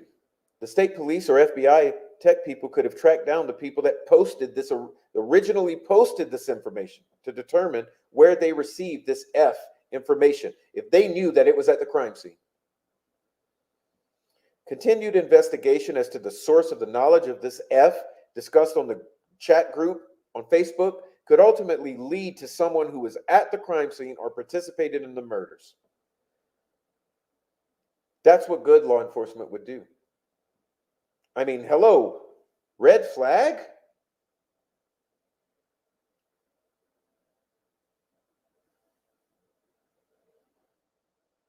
Instead, what happened? As you can see on intake CJIS 3225, any potential investigation stemming from this potentially game-changing information of someone's knowledge, the letter F, being involved in the crime scene ended before it even began. Remember, we're talking about August of 2017. The defense has marked an unredacted copy of this report as Exhibit 89 and filed it as confidential. The law enforcement officer that initially evaluated the tip must have understood the importance of mentioning the letter F, because conduct follow-up was a request made. However, the next person in the chain, Roland fucking Purdy, upon reviewing the tip, simply followed the previous lead of Liggett and Hammond. When it came to possibly further investigating the tip generated from this lead, or the lead generated from this tip, Purdy, in the report identified as Invest Lead DIN 940, called Brad Holder fully covered.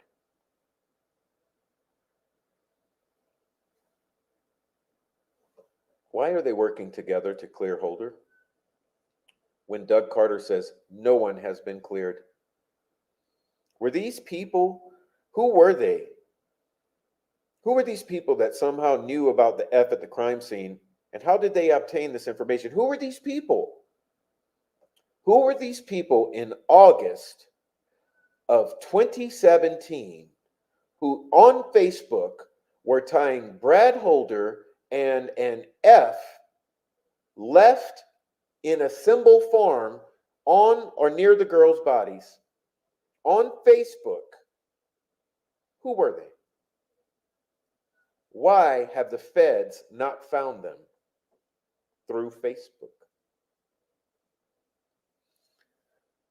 The world will never know, because Trooper Purdy obviously followed Liggett and Hammond's lead and buried that tip by claiming that Brad Holder had already been cleared as a suspect when Doug Carter says no one has been cleared.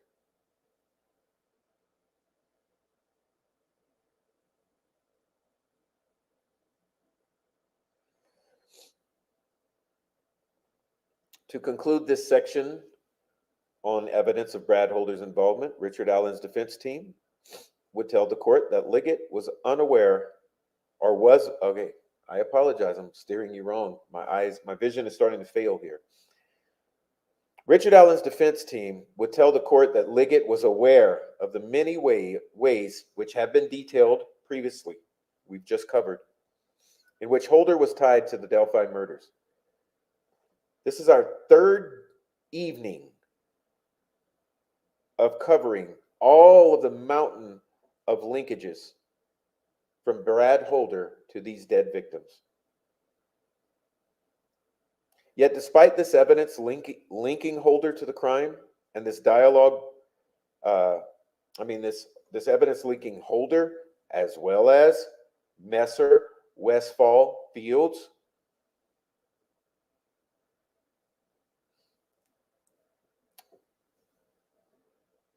to this crime. This is the dialogue between Liggett, who was answering defense counsel's questions at Liggett's August 8, 2023 deposition concerning what Liggett claims his knowledge of Brad Holder was. Question from the defense. Okay, so Brad Holder then. So was there any other reason that Brad Holder was a suspect or at least a person of interest other than the fact that his son dated Abby? I'm not sure there was, but I don't recall without reviewing his information. Nothing stands out to you as you sit there about why Brad Holder might have been a suspect? Again, here's Liggett. No. Other than the connection with his son to Abby, is that right? Correct.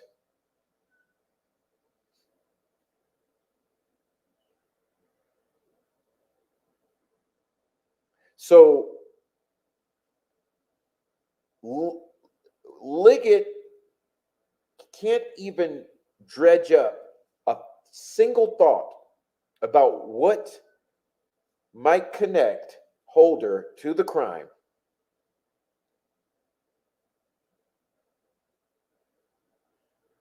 other than the fact that his son dated the victim.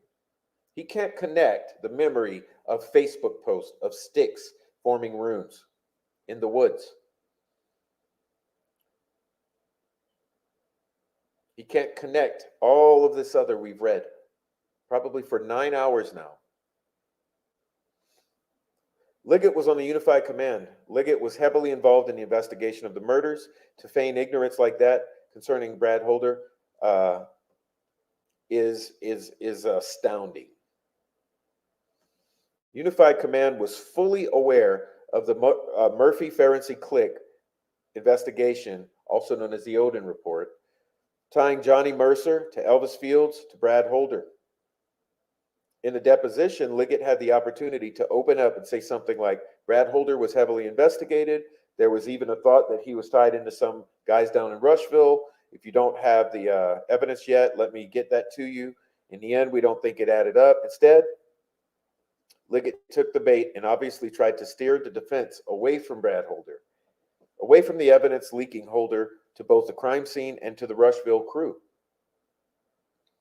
With Liggett's answer here, it is not surprising at all, zero, that defense team did not receive important discovery concerning the Rushville investigation, particularly Click's April 28, 2023 certified letter to McClellan until September 8, 2023.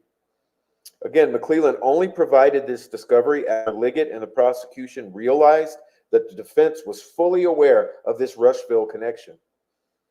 And it was only a matter of time before we would learn of the non-discovered exculpatory evidence. At this deposition, remember, the defense made a strategic decision to not alert Liggett that it was fully aware of the Odinist ties. Okay, as well as the evidence leaking Holder to the crime scene. They played dumb. They played stupid. The defense wanted to determine whether Liggett would be honest or whether he would try to water down any discussion of Odinism or Holder in an attempt to keep them off of the scent of Odinism and Holder. Liggett took the bait. The dialogue provides insight into Liggett's mentality. He was going to get the defense to believe essentially that there's nothing to see here concerning Holder and Odinism and the Vinlanders and Rushville and the connection to the runes at the crime scene, the letter F at the crime scene,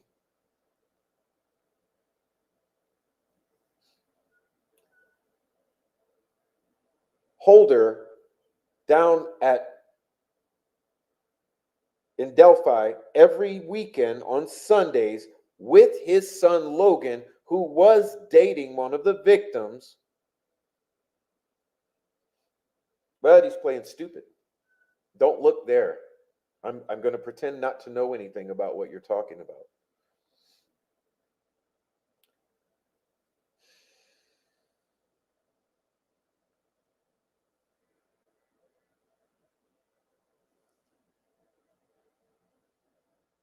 Had Judge Diener known of this concealed evidence, Diener would not or should not have signed the warrant. And had the defense not dug in hard and found the needles in the haystack that led to this knowledge, actually investigated, the defense may have never thought of asking for the missing discovery. And McClellan would have never turned it over. He would have never turned over the click letter.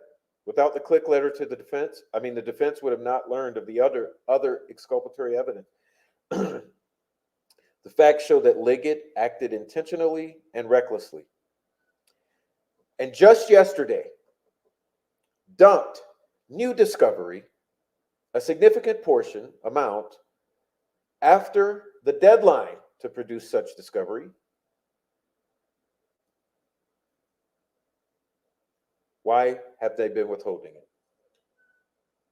What else have they withheld? All right. Well, at this point, ladies and gentlemen, unfortunately, we're going to take a little pause here and stop because next we will be moving on to Elvis Fields in detail. Okay. So what we're going to do is wait and do that in the next episode since we're already 2 hours in. We're going to get in here and we're going to get into our discussion with the chat portion, which is my favorite portion of the show. But as you can see,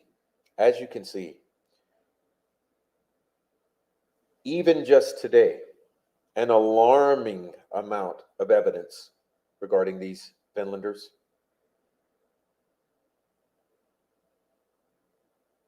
Regarding the Unified Command's, i.e. Corruption Central's, absolute rank refusal to even look at anything pertinent to this case while sitting in a position, allegedly, to investigate this case. Lesenby, Liggett, Holman,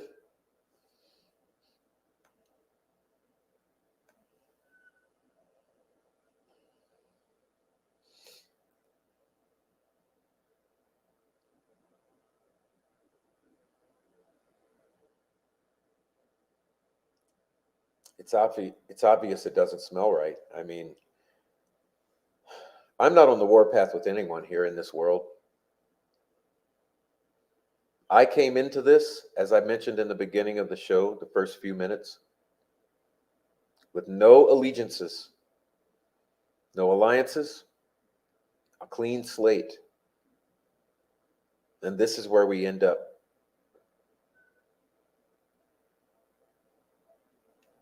This is only the tip of the iceberg. We haven't even touched on how social media played a role in this. How it was used since day one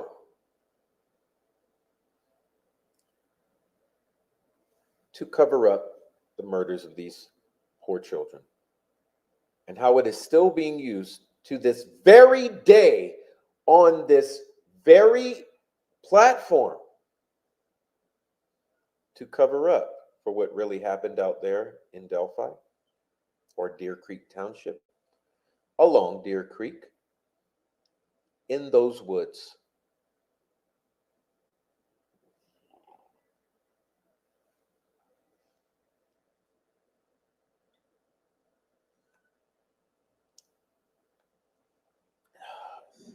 Now let's get into the chat. Everyone who's come in since we've started, I thank you so much. Thank you so much for joining the chat. I really appreciate that, and well, I can't wait to get into it now. We'll have a blazing fast go through with the chat, and let's figure out what the hell did we just hear. For Pitt says, I only speak from experience and firsthand knowledge. I've never once made up anything. Never, ever, ever. You all have carried the torch. I love you, most of you, forever. Thank you, Four Pits. I agree. There are people who really care on this YouTubes. And there are people covering the murders up on these YouTubes. And we will be discovering more and more and more and more and more about that. Okay. So let's get this in. Let's get this chat in. Let me back it up. While I'm catching up with the chat, please, guys, go hit that like. If you have not hit like, please hit the like. Please, one of the mods would post the backup channel, the Prof True Crime. Please subscribe to the backup channel. I would really appreciate that.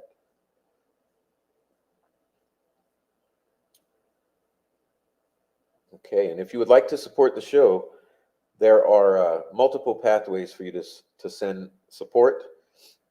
And I would just love for you to go subscribe to that backup channel. And let's get into the chat. Here we go. Let's see. Welcome in, Freckle Joy. I saw you come in. Lisa. Let's see, who else did I miss? Jojo. Welcome in, Jojo. Rebecca, welcome in. Jen, welcome in. Amy, welcome in. All right.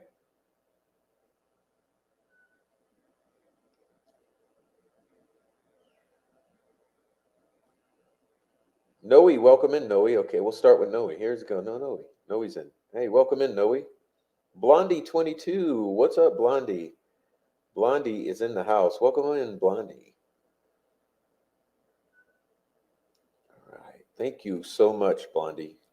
Yeah, thanks everyone for seeking truth for justice for the girls, 6 victims in Carroll County. Seems that these freaks leave dead children in their wake. Yes, I'm talking about the white supremacist, Norse, pagan, Odinist freaks, and the meth dealers that leave dead children in their wake. Smoking gun, in my opinion. Imagine law enforcement looking past this stuff. I cannot imagine it. What the hell? I mean, the one that gets me is the August 2017 tip that Brad Holder needs to be checked out, and there's an F at the crime scene. Okay.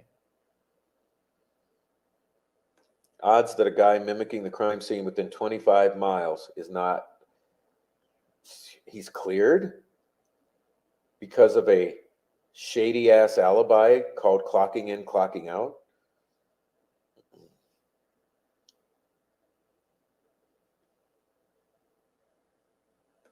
Has anyone mentioned that Josh Lank posted a purple PT Cruiser he listed on a car lot where he works? No. Well, that's new to me, Radar Sita. Thank you so much for coming in, and god damn, thank you.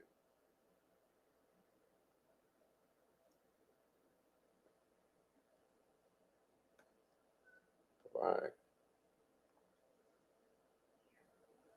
Yeah, it's messed up about that meme, right? So the meme is the real friends help you move the body and don't ever say a fucking word about it. 3 days or 4, wasn't it? After the girls are found slaughtered in the wood, his son, his young teenage son's girlfriend, is found slaughtered in the woods, left like a piece of trash, dumped. And his reaction to that, instead of comforting his son is to go onto Facebook to brag and to post about your real ones help move the body and don't say shit? It don't smell right. Poor taste at best, suspicious at worst.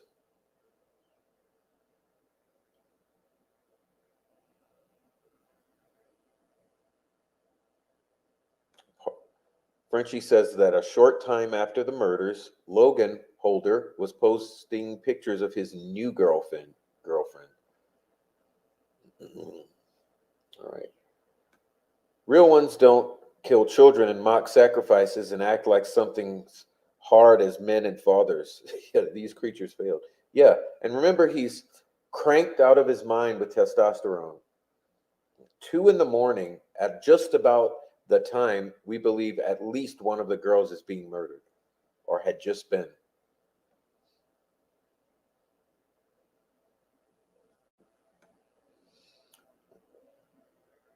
Okay.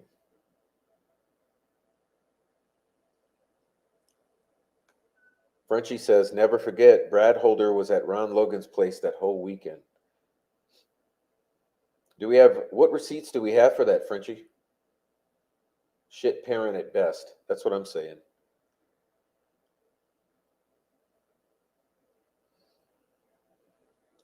Interesting how bold these posts were made. Yeah, but maybe because that's the mind we're dealing with. He doesn't realize that people are sensitive to this type of shit yet, right? He doesn't realize. He's all fucking cranked. Adrenochrome. Just if you just drink the blood of a murdered victim, the way that they say to get the adrenaline or the adrenochrome most high in the body, you bring them to the height of fear. Okay, this is something that's known. You bring to the height of fear and then kill them. Then you collect the blood and drink it. Is that what had just happened?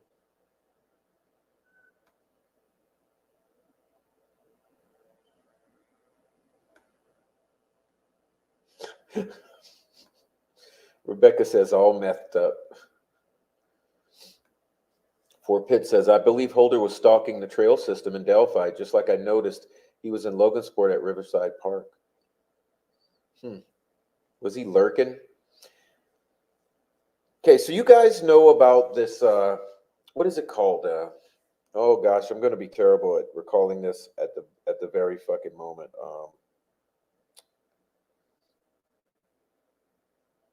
Because I wanted to draw an analogy here. Do you guys know about the Fox Hollow Farms murders in Carmel?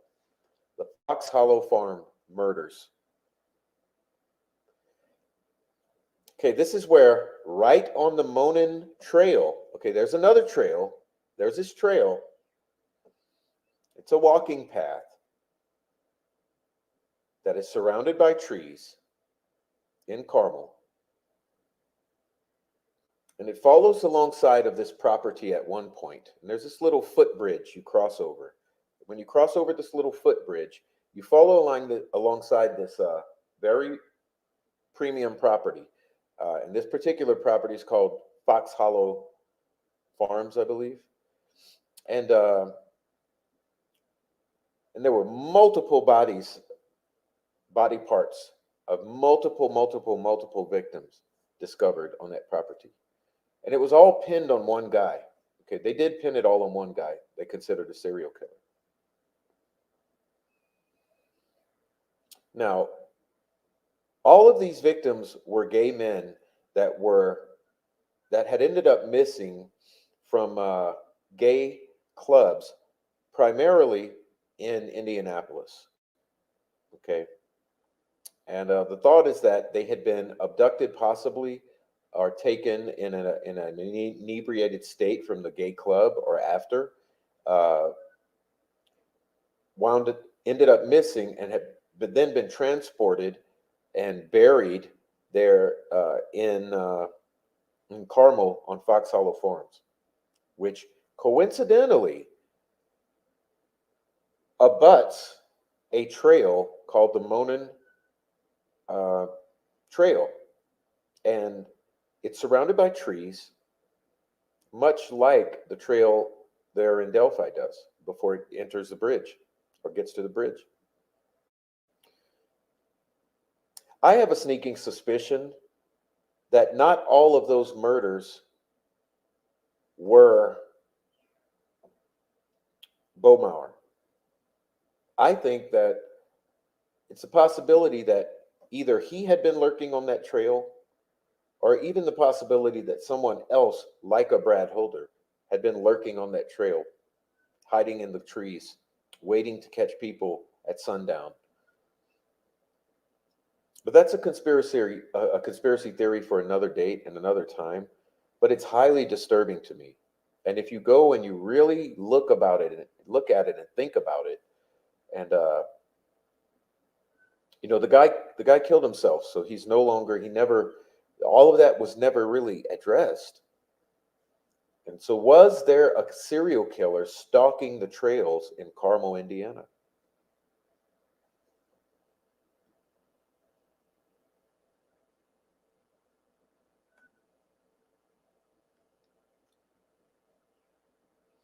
Blood brother. Abby's last proof of life was at noon on the 12th when she was with Grandpa Cliff Williams at the Monticello Hotel. Yes, I agree with that, but I think it's also kind of odd. I don't know what to think. I don't know what to think anymore about it. I used to sympathize with Cliff. At this point in time, I don't know what to think about it. I find it odd, like everything. So I even, Frenchie, find this odd.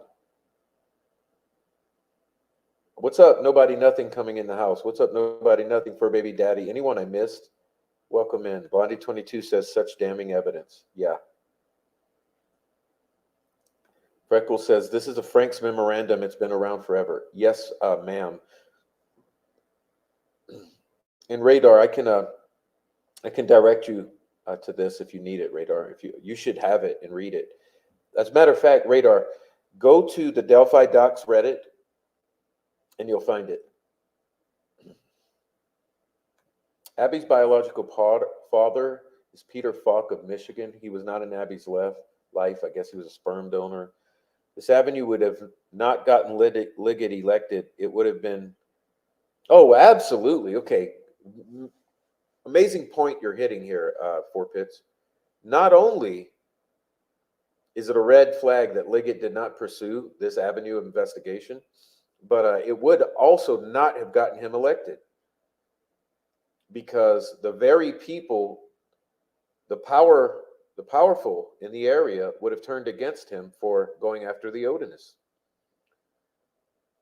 But it would have gotten Mike Thomas elected. And I bet money Mike was working with the FBI on this in the beginning. Yeah, and Mike Thomas might have had all this. Probably did. We should ask our friends the Unraveling, who may have some information from Mike Thomas that I'm not aware of.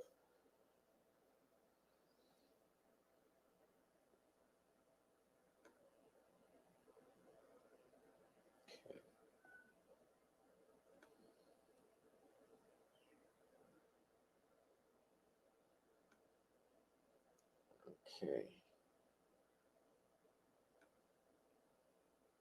I'm just popping up some chats here that I don't have time to read, but I think they're important. So for the replay, you'll see these highlighted chats.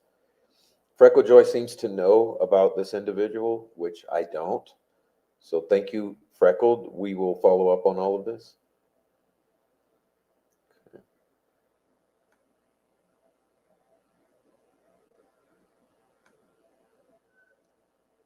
I don't know what we're talking about, but I'm just popping it up here.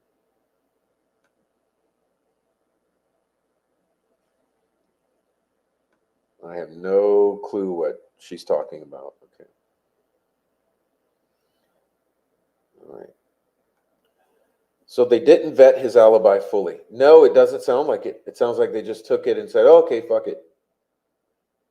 This report does have so much meat. That's what I'm saying. It's very thick. I mean, damn. When in the introduction, remember in the introduction I read a couple days ago, it referred to itself as a fact-dense report.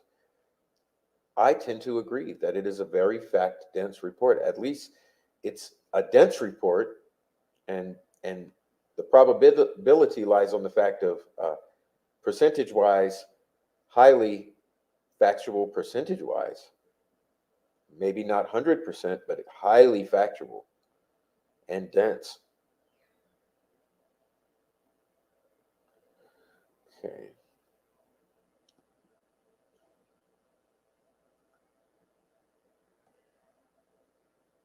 I've had people clock me in and out of work. Me too, Rebecca. Most places, you just write in your time. Yeah. Questioning that alibi. Welcome in, Lisa Marie. I see you, Lisa Marie. Welcome in, Nancy Drew 101. Okay. Holder would have known to avoid the cameras. Yes, he would have, because you know how to do that if you work someplace.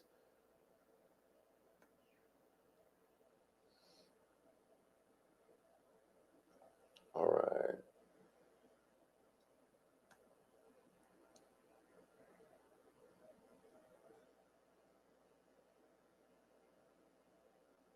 All right, I'm starting to catch up.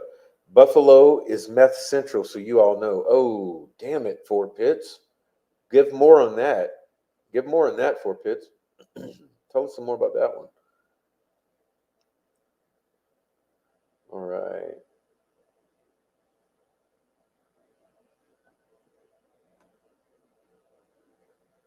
Timeline is off. Yep.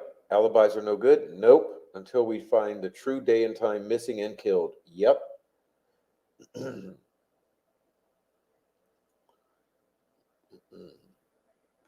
death date has been changed. Yeah, we whole lot of red flags. New charges say around the 13th. Down is up and up is down. Nothing fits in Delphi town. Boom, Sunflower. Thank you so much. That was awesome. Reverse psychology doesn't go well over here.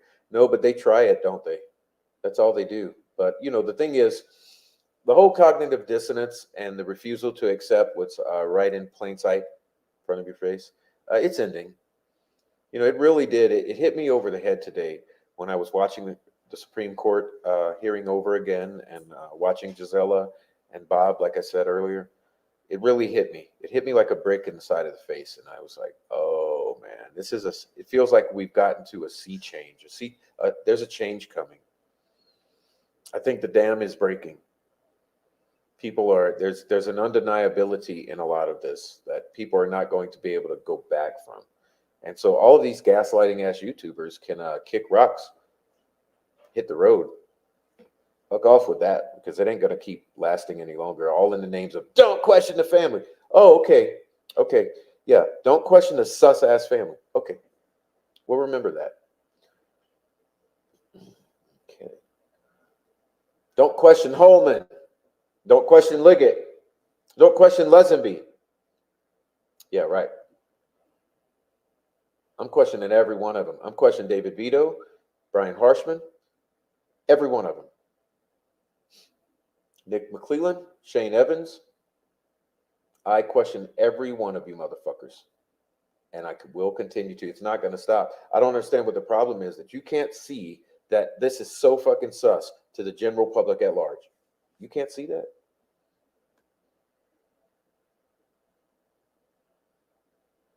Gaslighting is only going to work so long, okay? Because the general public can see all of this. Don't think that we can't.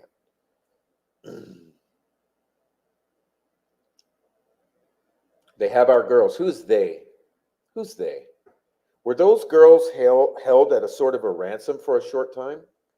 This is something that's barely spoken of. Were those girls held at a ransom?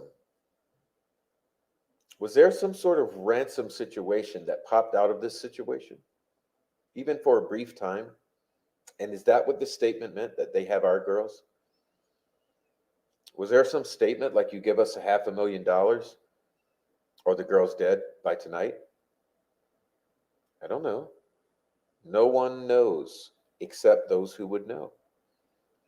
The possibility exists that there could have been a brief time where there was some sort of ransom situation. They have our girls. And it's just a shame it didn't have to go down that way. Remember? I do. And so do many people out here. On the whole, club's made up of useful idiots. Yeah, that's why they go from prospects to little bitches. That's what they do. They're nothing. They want to hang out with the cool boys, and they think those guys are cool. Kaiser Rose just found Prof last night. Good content. Thank you and welcome. Uh,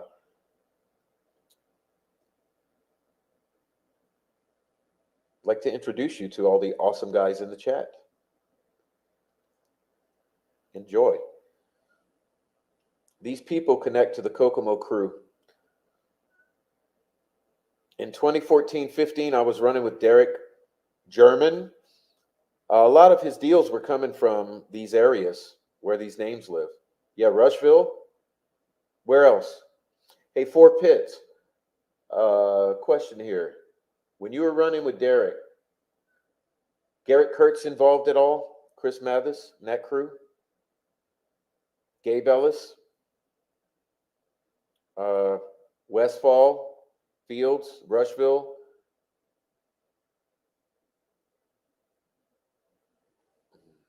Okay.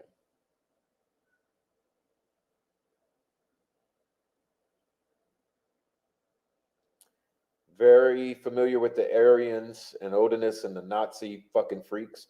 Yeah, I mean, it's the old German Baptist. And Derek's name is German.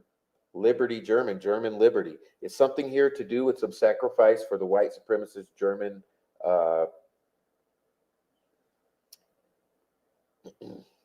freaks? Okay.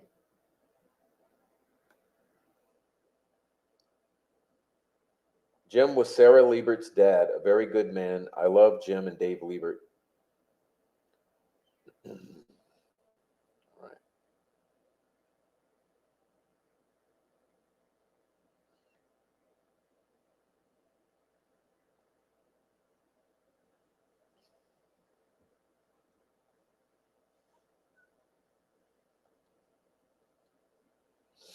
All right.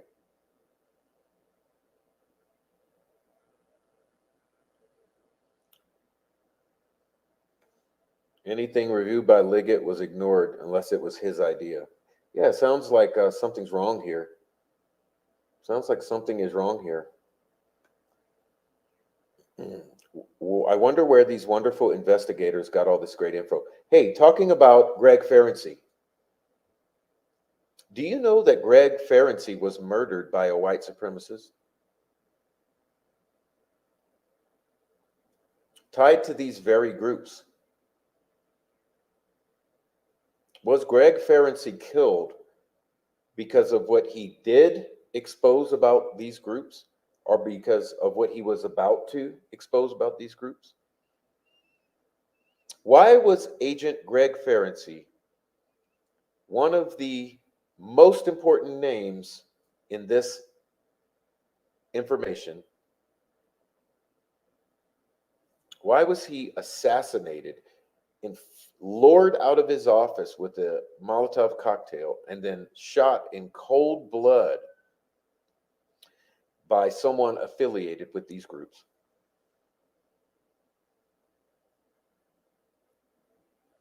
Well, you know that we will be finding out. Mhm. It's coming. All the timing of this is so very interesting.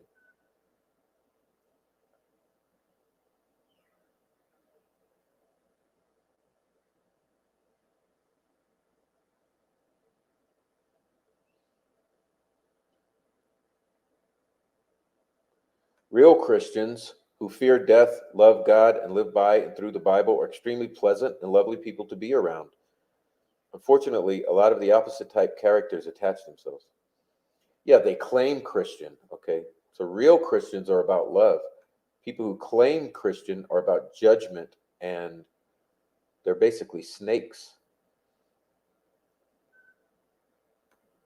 Okay.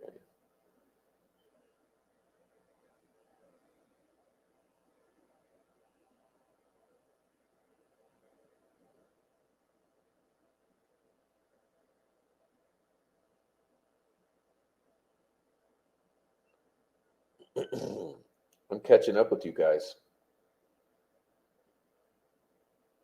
Yeah, why do you think Diener? Okay, let's talk about Diener. Why the fucking hell do you think Diener recused himself and stepped down?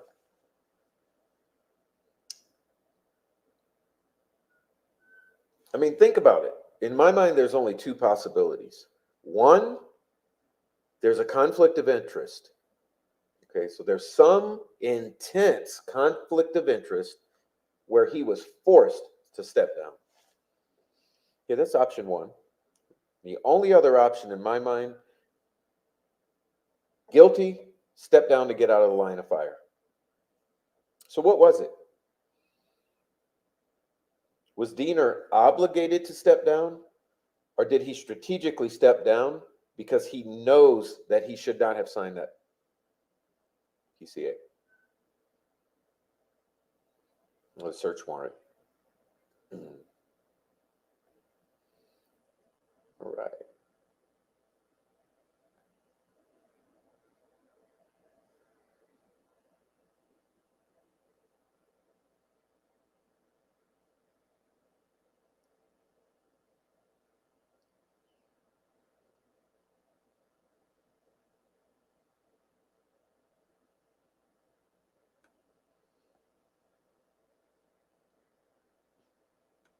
All right.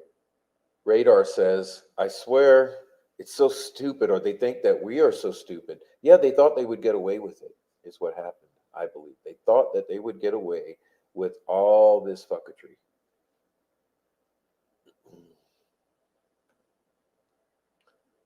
All right.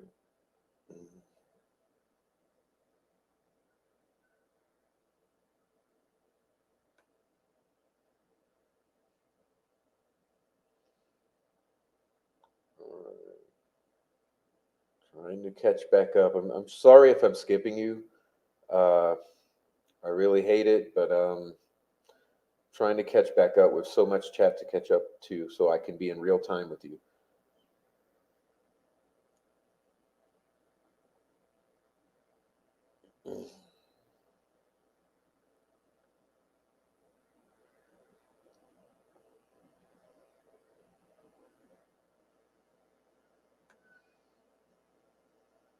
I'm not the one to know much about them. If it is her, she really needs to stop, but I'm about to get real nasty otherwise. I've been polite and warned them. We've all been too polite. We all been too fucking polite. And they're gaslighting right now. And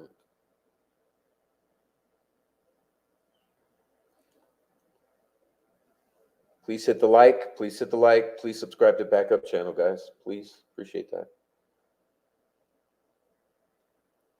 All right. Absolutely trust you, Pitts. You know a lot, says Lisa. You bring much info to us. Yes, he does. We're a little family here. We love you too. Frank fucked up. He's used to being a bully, talking about taking care of people. Welcome in, Sharon. Hello, Sharon. Ladies and gentlemen, give Sharon a round of applause. I'm glad to see her in the chat. And Mac. Welcome Mac on into the chat. Welcome, Matt. Mac, I am apologizing for not seeing you earlier, but Sharon and Mac, thank you for being here. And I hope you continue in the chat. We love having you. All right.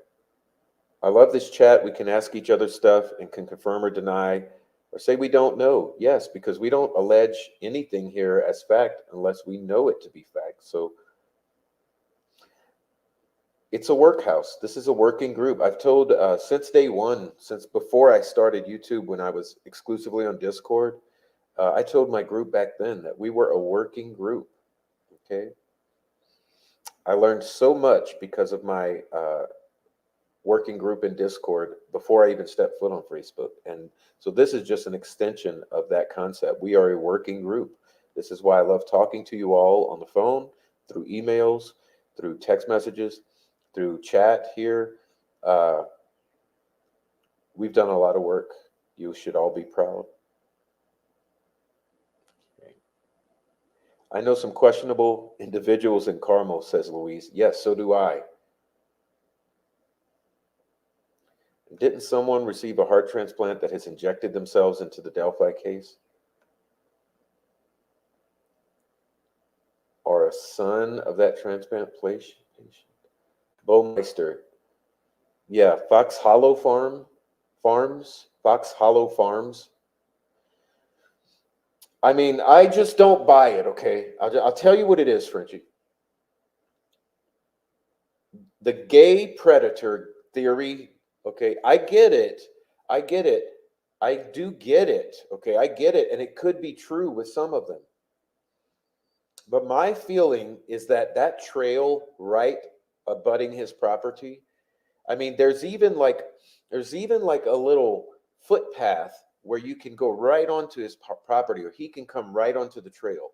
And I really do believe that either he or someone was lurking that property and lurking that trail system and possibly pulling victims from that trail right into that property and then chopping the body up, burying it in different parts.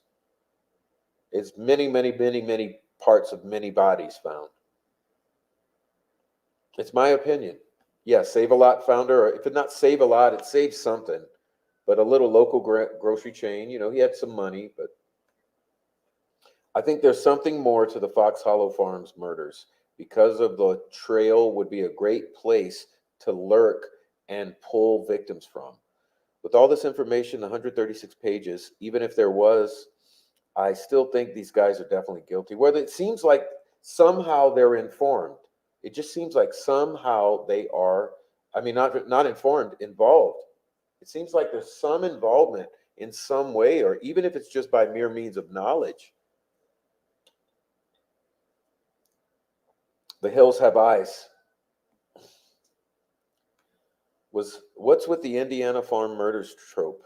Reminds me of Belle Gunness, coincidentally, a Norwegian American serial killer in LaPorte in the 1880s. Damn, I don't know nothing about that, Laura, but geez, welcome into the chat. That's how she comes in. She comes into the chat, swinging the door wide open. Welcome in, Laura. I'm concerned about people interjecting themselves. What are their motives for trying to silence YouTubers? Yeah. Are they involved? Are they involved directly or indirectly in some way that they would have some skin in the game?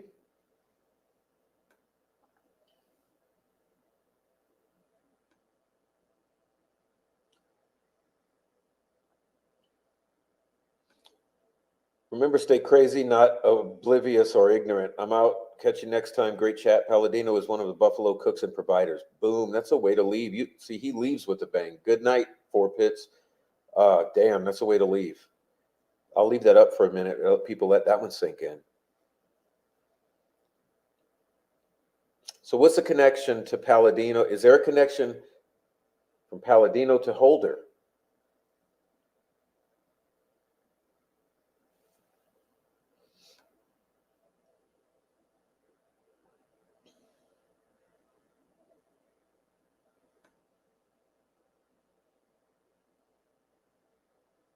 Welcome in, Queso. Been a long time no see. Queso, welcome in. Round of applause. Queso's been a long time no see.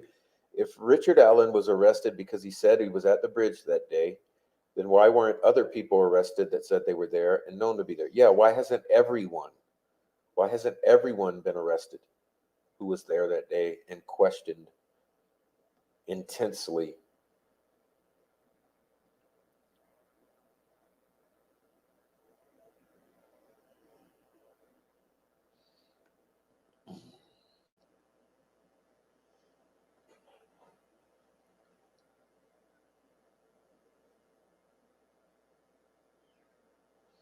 Snarky Sass Angel, welcome in. The original prosecutor, do we mean Robert Ives, said that he knew the girls were missing the day before on Sunday, not on Monday. What? Where's the receipt for that? Where can that be found, Snarky Ass Angel? Where can that be found? Please, please, Snarky. Can you put that in the direct us in the chat on where to find that? I have not seen that myself yet. Gabe, yes. Garrett Kurtz was a bit younger. In 2014. Yeah, that was early 2014, but you're saying in Gabe in 2014. Damn. Can see how people look the other way now. It's becoming very clear. If people support a side, that side can do anything and say anything. It's like their supporters won't say boo about it. Yeah, because I've had someone criticize me for asking questions, okay? Yet I am continuously stalked and harassed and defamed, intimidated, doxxed, all of the above, trolled. No, who has gone to those people? Who has gone to those people and corrected them? Before you come to correct me about responding to the harassment, why don't you go to those people whose behavior you can clearly observe going back almost a year with this aggressive behavior coming into my channel, doxing me on their shows, harassing me on their shows, stalking me in real life when I'm in Indiana? Why don't you go to those people and admonish them before you even think about stepping to me and telling me what I'm doing wrong in responding to it? The cyber stalking and the real life stalking.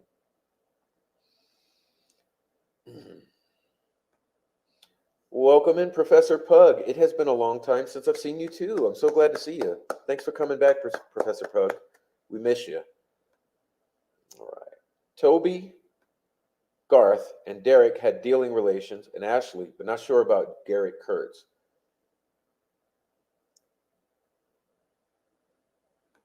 Meehan was a federal corrections officer, yes. We're going to learn more about his case too. Yeah, they went and they dropped the vehicle on the judge, is what I think happened. They murdered that guy. That's my opinion. Just like I think Robert Fortson may have been murdered. Gabe Ellis was Christy Martin's people, Kokomo crew. Derek ratted on Christy. She did 9 years.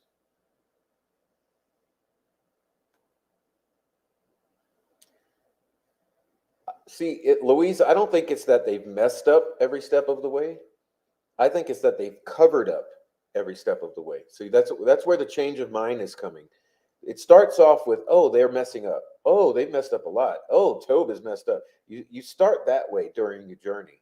And then you get halfway through the journey and you start thinking, hold on. Looks like they're not messing up, but they're covering up. Like, why are they covering up? Why? Why are we covering? Like, how many times do you look at these odds and say that the improbable becomes impossible? Okay. This entire mountain of bullshit that the lame ass narrative that they want you to believe hinges upon is nothing but improbable turned into impossible at this point. Just look at what we've already covered in this document so far, just this alone, not to mention everything else you've ever known about the Delphi murders in these 6 years, all your own research, looking into the Kokomo crew, into Gary Kurtz, into Tina Rodell's information with Gabe Ellis, into the possibility of some CI informant situation or some sort of retribution situation with Derek doing a plea deal and ratting out others and taking the lesser charges and all the bullshit you've ever heard in the lover spat and the Flora girls on the bus and all the various bullshit scenarios and all the stories over the years that you've investigated, all those rabbit trails and latched onto some things that are undeniable. Even if you disregard all of that and you just look at this document, it's already improbable becoming impossible, or it's on the verge of it at least. So what are we dealing with?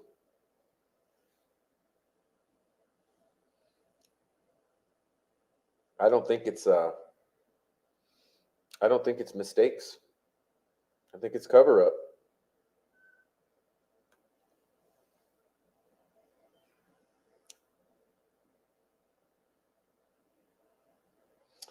Diener did sign a felonious PCA and warrant. I'm sure. It's not. It's not possibly.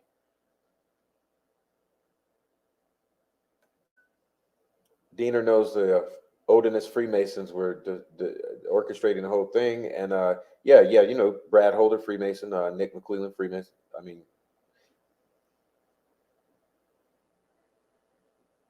and others. They're YouTubers who are Freemasons in this conversation, and if you don't know so in the chat, you better go fucking learn real quick and stop believing the shit they say. Okay.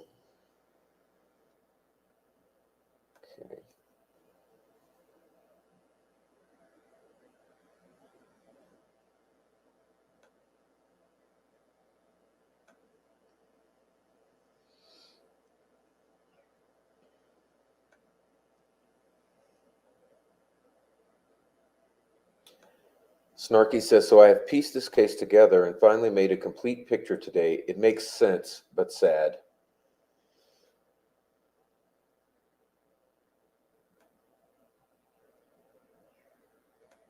Palladino worked for Fouts. Fouts represented Greeno.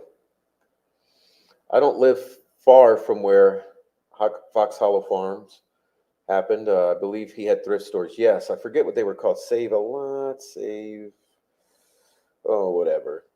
Some local chain of cheap stores. Others that were there have lawyered up.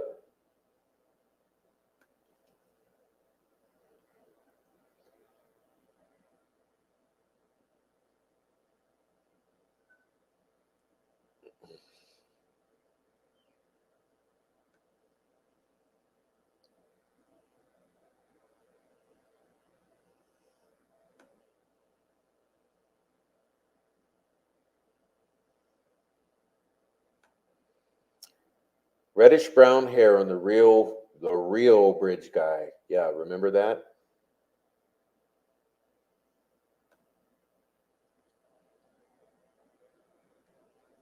Okay. I'm trying to catch up with all of you. Okay, I tried in Frank's chat. They all switched, started gaslighting me and telling me they thought I was better than that. Yeah, they'll go after you because you actually start to understand what's going on. I'm probably more naive than most. Aren't all of us? Aren't we all?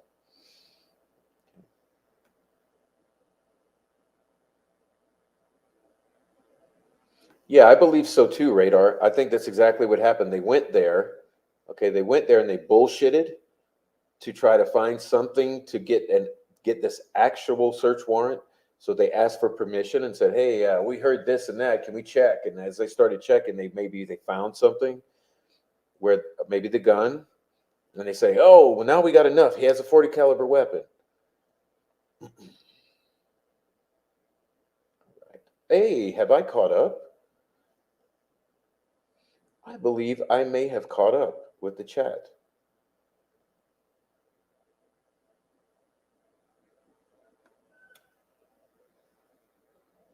All right, all right. I believe I have caught up. It's improbable and unlikely that I would, but looks like I've caught up. Amazing.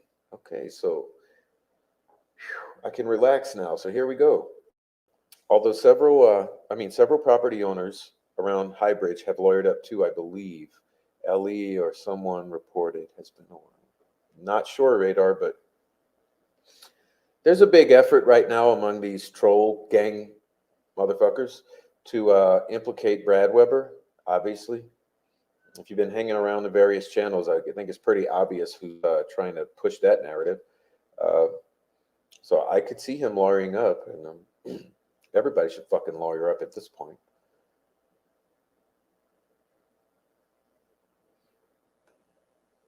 All right. I think most people have good intentions. I don't think most people have good intentions at all. The world and people doesn't work like nope, they don't. That's what I was telling one of my friends today on the phone. I said, look, unfortunately, you got to expect the worst out of people and be hesitant because that's just the way it is now.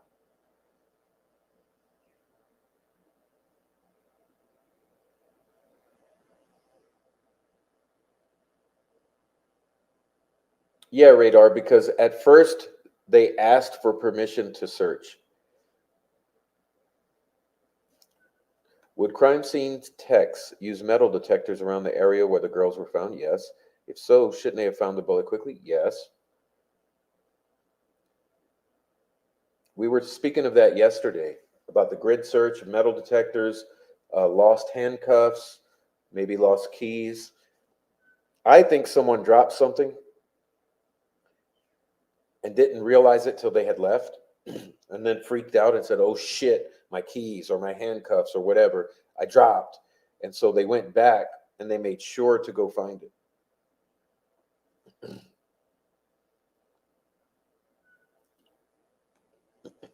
It's a shame, but it's the truth. But that's a lesson learned.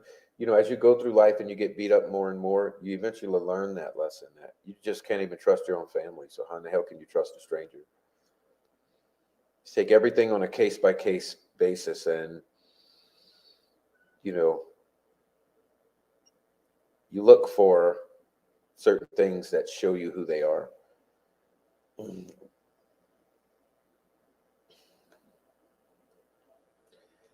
They went over the property with a fine tooth comb, yes, and they didn't find jack shit on Ron Logan, except maybe his phone, which is interesting. My eyes are giving out. Good night, Noe. Good night. Good night to you, Noe. Cheers, bro. All right, everyone. I guess let's start to bring it on home. If you're in the lurker crew, all lurkers, please go ahead and join the chat for the way out of here for the next 5, 10, 15 minutes. Please join the chat. Let us know your thoughts. Uh, hit like. Go subscribe to the backup channel. Uh, support in any way you'd like to. There's many support pathways, buy me a coffees, and all these other things. And, please support the channel. Hit like, back up, join the chat, join the Discord, which is where your friends or some of us here from the chat, where we carry on conversations in the Discord. Please feel free to come on over and join in there.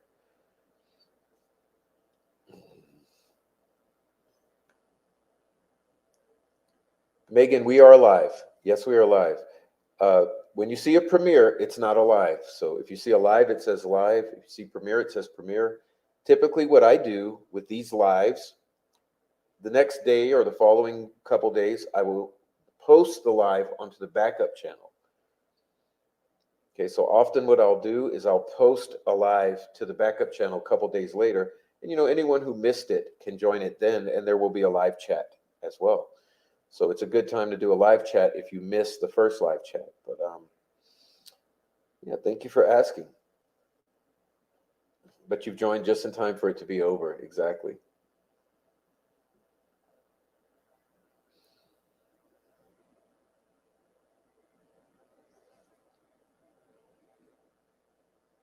The wind down waffling is a time honored tradition and often accompanied by music.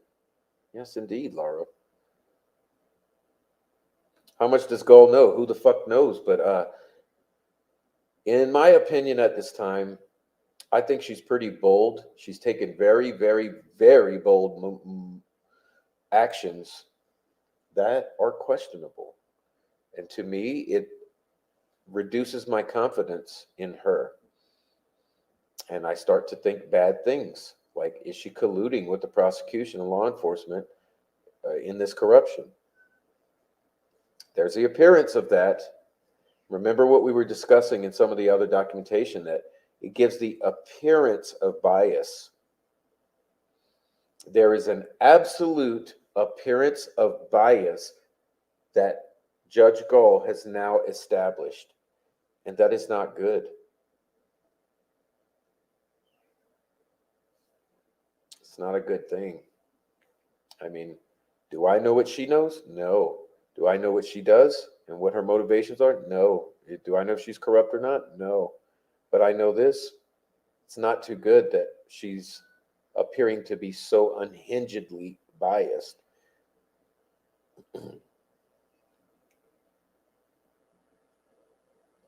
No, I didn't, Digital. No, I didn't. But I did say several times, and I would like to repeat it tonight, that the sticks on Libby, or was it Abby? I'm confused on the Libby, maybe formed a V. So we had the girls were placed in the shape of a V. Okay. The sticks were placed on one of the victims in the shape of a V. We are discussing a group of Vinlanders. Does Vinlander start with a V?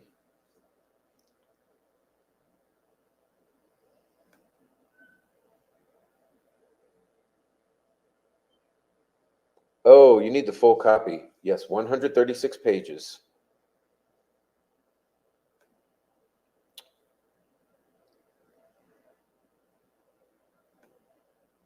This house of cards has to come tumbling down eventually, right? It's so obvious. Well, it's tumbling down now. I mean, that's what I mean. I mean, we got Westerman is going to trial on a fucking misdemeanor that he could have paid a fine for. Hey, why do you think he's doing that? I think because it's that he wants to come out about the fucking leaks that potentially point to corruption in the prosecution, which potentially then crumbles this entire fucking setup. So we get to witness Westerman going to trial about these leaks and facts coming out. And who knows what facts will come out. We know that in the PCA for Westerman, it states very emphatically and clearly that one Mark Robert Cohen leaked the crime scene photos to YouTubers and podcasters. Let me repeat that for all of the thick-skulled. Investigator, ISP officer Ben Rector authored the PCA for one Mitchell Westerman that centered around the leaks of the crime scene photos, allegedly from Baldwin's office. What was stated in that PCA is that Fortson and Cohen received those photos, and that Mark Robert Cohen leaked those photos to YouTubers, various YouTubers.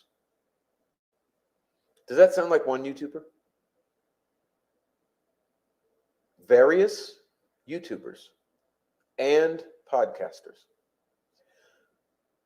Who does the Westerman PCA, which was crafted by the ISP, say leaked to the YouTubers and podcasters?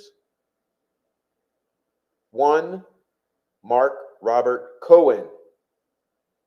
Beyond any ambiguity.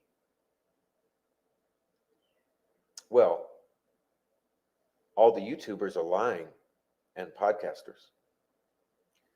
We did our own investigation into the leaks and we determined exactly what happened, and it points right back to Ben Rector being absolutely correct on the fact that Mark Robert leaked to various YouTubers. Oddly enough, all the YouTubers who received it were prosecution friendly, family protecting, gaslighting as hell, corrupt YouTubers. So what did Mark Robert Cohen do? He leaked it to the entire group of family protecting, law enforcement, dick sucking YouTubers. Ruckus Rocks, Tommy Frost, Frank Meister, Murder Sheet. You think of the entire group of YouTubers who received these photos. They were all on that side. Mark Robert Cohen leaked to various YouTubers and podcasters. Why the distinction made? If Mark Robert Cohen only leaked to one or two YouTubers, why would it not say Mark Robert Cohen leaked to two YouTubers? If Mark Robert Cohen only leaked to one or two podcasters, why would it not say Mark Robert Cohen leaked to one or two podcasters. No, no, no, no. Instead, what it said was Mark Robert Cohen leaked to various YouTubers and podcasters. Distinction being made. This was determined primarily through investigating the text messages or the phone interactions. Now, we go to trial with Westerman regarding this leak. Well, what do you know? What might come up? What witnesses may be called? What evidence may be presented? What might that evidence or those witnesses reveal to us about what actually transpired regarding this leak? Since it's absolutely certain that this leak was intentional and intended to pull the rug out from under the defense and thereby make these 136 pages go away, these very 136 pages we've been discussing regarding Holder and the Oldenism, these very 136 pages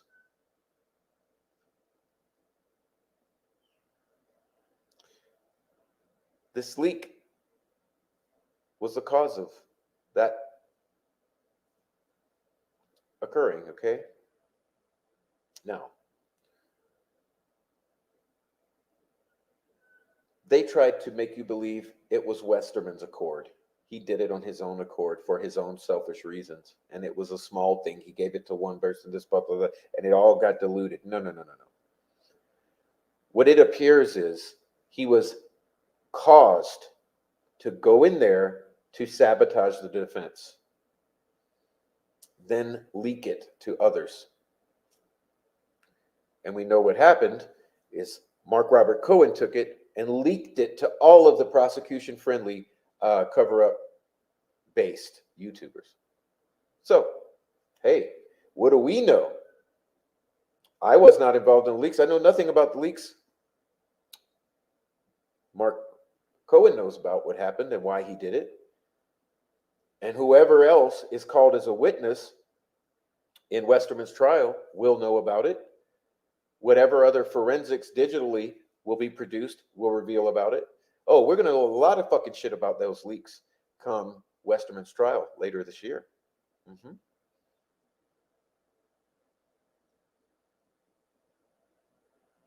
Who knows what that's going to reveal to us and the community?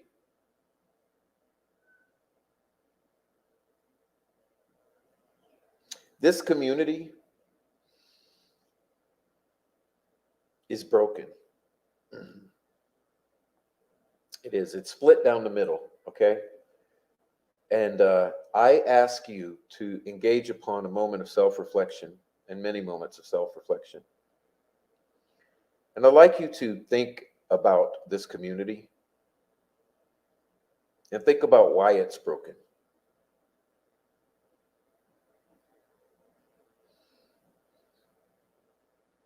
Because in my opinion, you only have two sides here.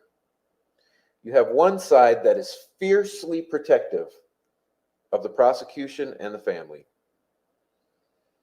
totally ignoring every single anomaly that has ever popped up. And we know that these anomalies stack up beyond the possibility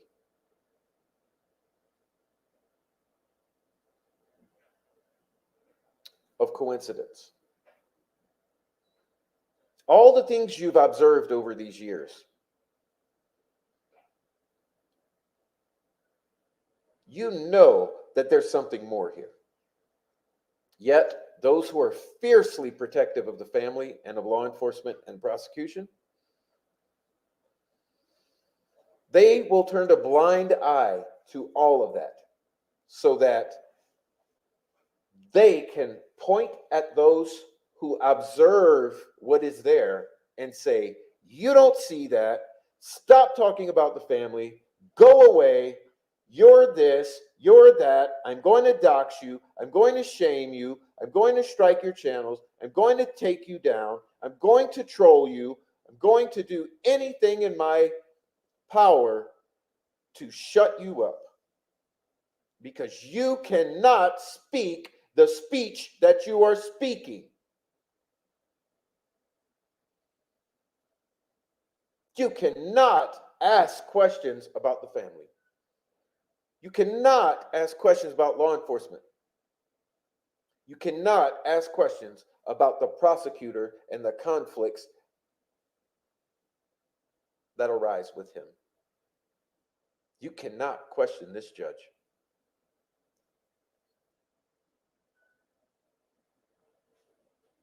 Remember, we're talking about a broken community.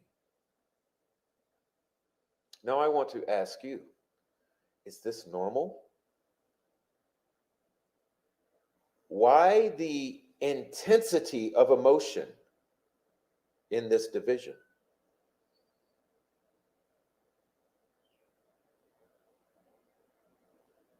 Does it make sense?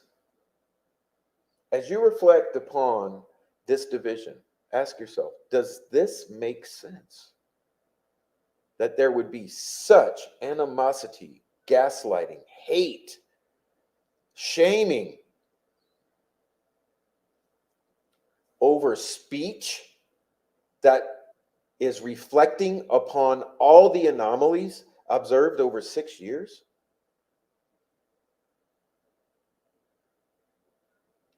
We're talking about speech.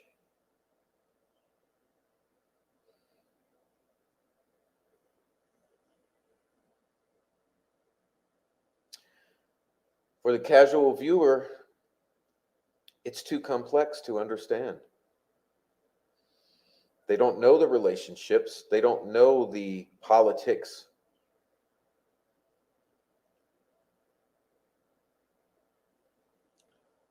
Why do half of the YouTubers communicate with Becky Patty when there is a gag order in place?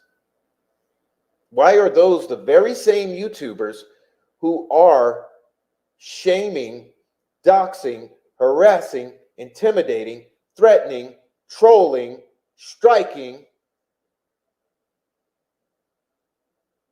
those who simply exercise speech regarding the anomalies over 6 years of Delphi murders investigation?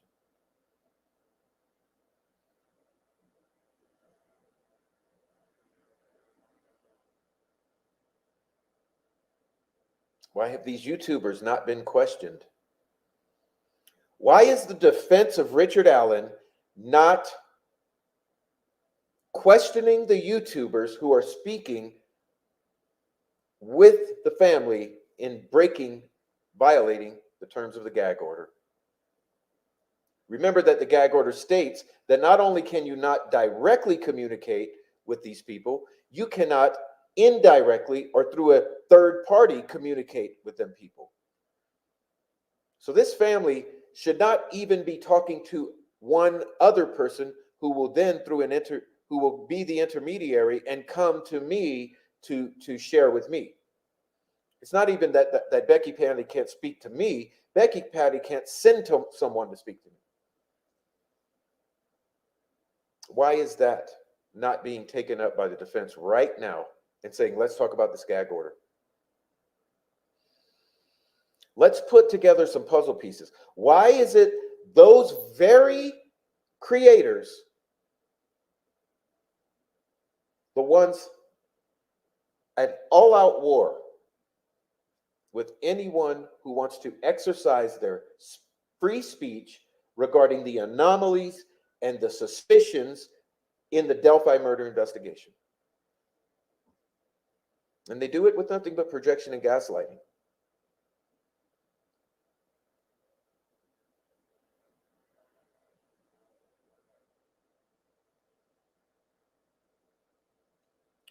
They want you to think that Little Joe Lewis, the Prof, Rafi,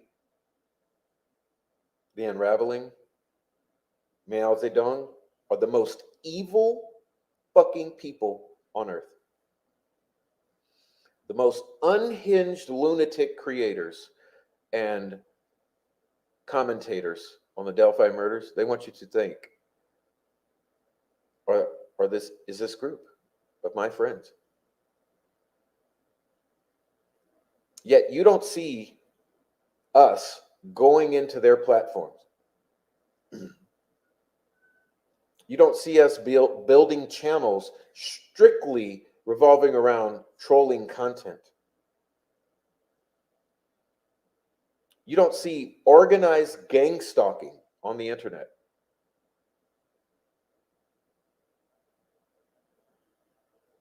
When these leaks happened, it was in direct response to these very 136 pages that we're discussing right now today. These very 136 pages that point right at the Vinlanders as being at least suspicious. That point right at Liggett and Holman as being potentially corrupted, misrepresenting facts and witness testimony, ignoring valid tips. You don't see that.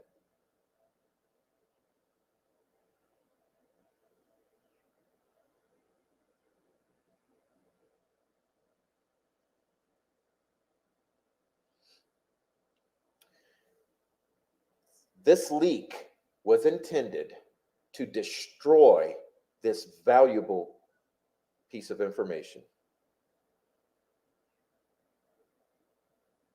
Fig Solves celebrated the removal of Baldwin and Rozzi when he thought it was permanent.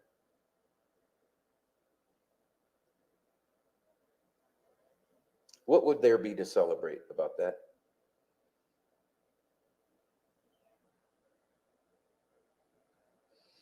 When Doug Carter says very clearly himself that no one has been cleared, Liggett misrepresented facts on a PCA. Liggett refused to look at Brad Holder, who looked at Elvis Fields, who looked at Johnny Messer, who looked at Patrick Westphal.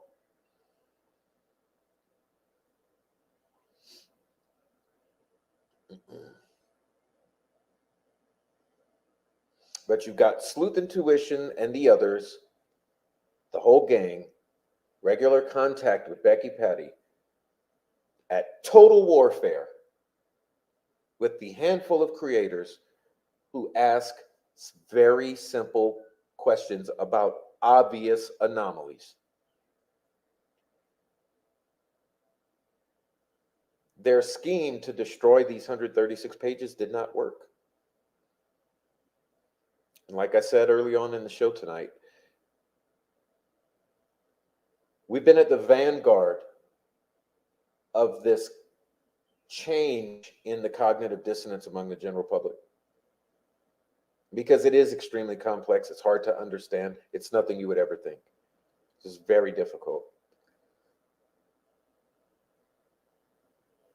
And we've been pushing with questions, simple questions about observations of things that are questionable, exercising free speech to ask those questions and to brainstorm with community members here in the chat and in Discords and in the various channels. Okay, so why the outright warfare against people who just want to communicate among themselves about the anomalies they are observing and the questions that they have 6 years into this case? As I said, the community is broken in half. And it's time for people to get on the right side of the law, to be honest with you. Baldwin and Rozzi should address these obvious violations of the gag order tomorrow.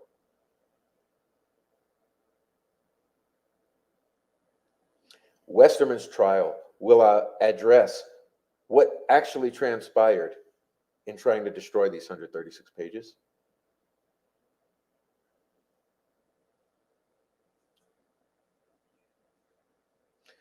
The trial for Ferenczi's murderer will occur, in which we will learn, possibly, who incentivized him to assassinate Mr. Greg Ferenczi, producer of the Odin Report. This very report. I mean, the Odin Report is contained within these very 136 pages. He was assassinated in front of his office. Why? We're going to learn. We're going to learn a lot this year.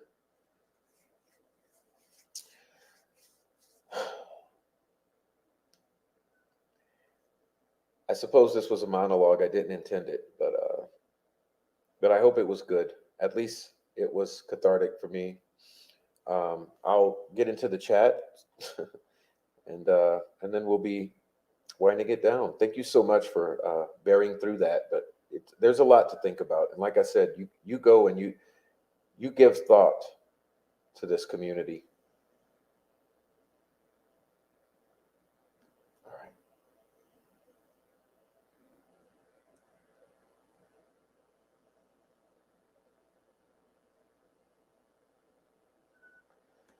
Watch as it tumbles. All those on the other side will attempt to position themselves on this side, either the help of their little fan club members in the chat. We should ready a nice spread and drinks for the show. Yeah, I'll bring the music. One, Mark Robert Cohen that can't defend himself. Well, then there's a whole money angle that we suspect, that we also are shamed for speaking of. If they want the defense on trial, then it may be possible that Nick McClelland and whatever might have to show their emails, hard drives, etc.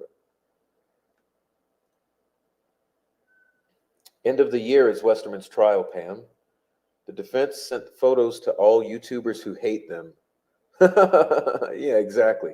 No, it's Mark Robert Cohen. All right.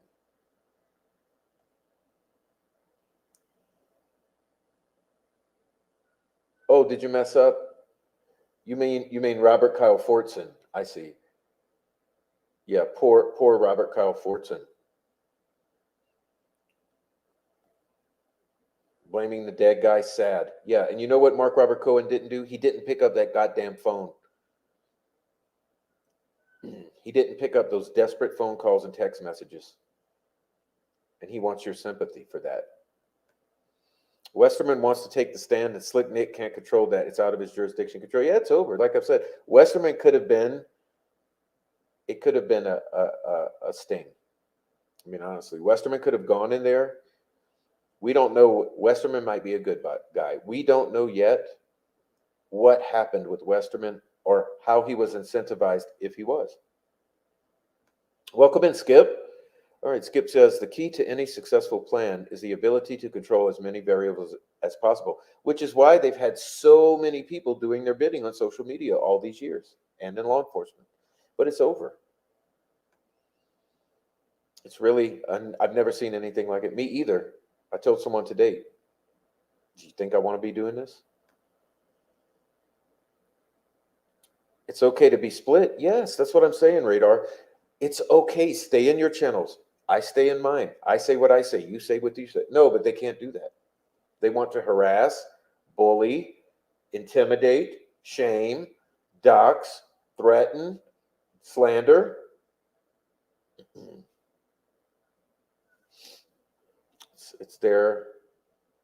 It's their tactic, but it's not going to work. Obviously, it hasn't. Becky Petty has certain people in her back pocket. Yeah, Frank Meister, Little Frankie, Sleuth Intuition. I mean, you know everyone she talks to because they openly say it. That's what I'm telling the defense tonight, right now. There's mountains of evidence about violating the gag order. There's mountains of evidence. Put it together, present it to the court. They do brag about it. I just talked with Becky. This is how they do it. They should not. Not even through a middleman. I mean, this is what it says in the gag order.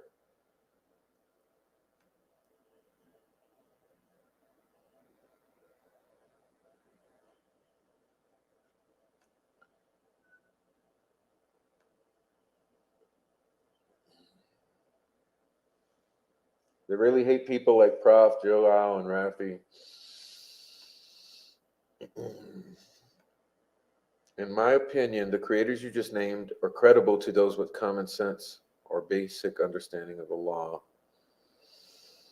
Law enforcement has gone to great lengths to hide the truth about the investigation, especially the first 2 years. Yeah.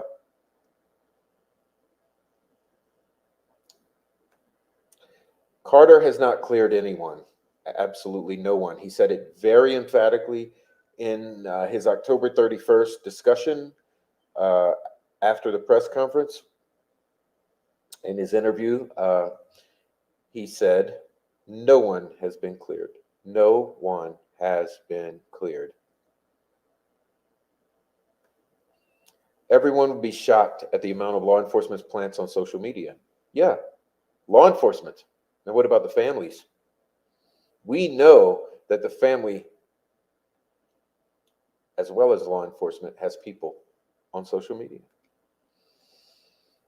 I like popping in the Green's chat, pretending I can't hear him, really throws them on. You're harassing Greeno. Why in the world would the Patties even be on Facebook in the first place, defending themselves? Yeah, and on Dr. Phil, and have Kelsey out there, who's a bad communicator in the first place. I mean, this shit never made sense. That's why people have always had suspicions. It has never made sense. These people are in some very deep, deep shit.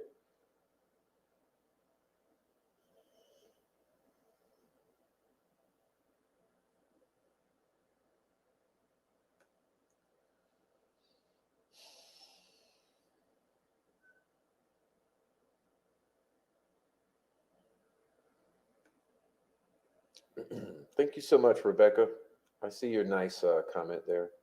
Rebecca says, very well said, Prof. What if Westerman, tree hugger, welcome? What if Westerman does not remain alive to see his trial? He better. I'm most concerned with Richard Allen. I just want Richard Allen to see his trial.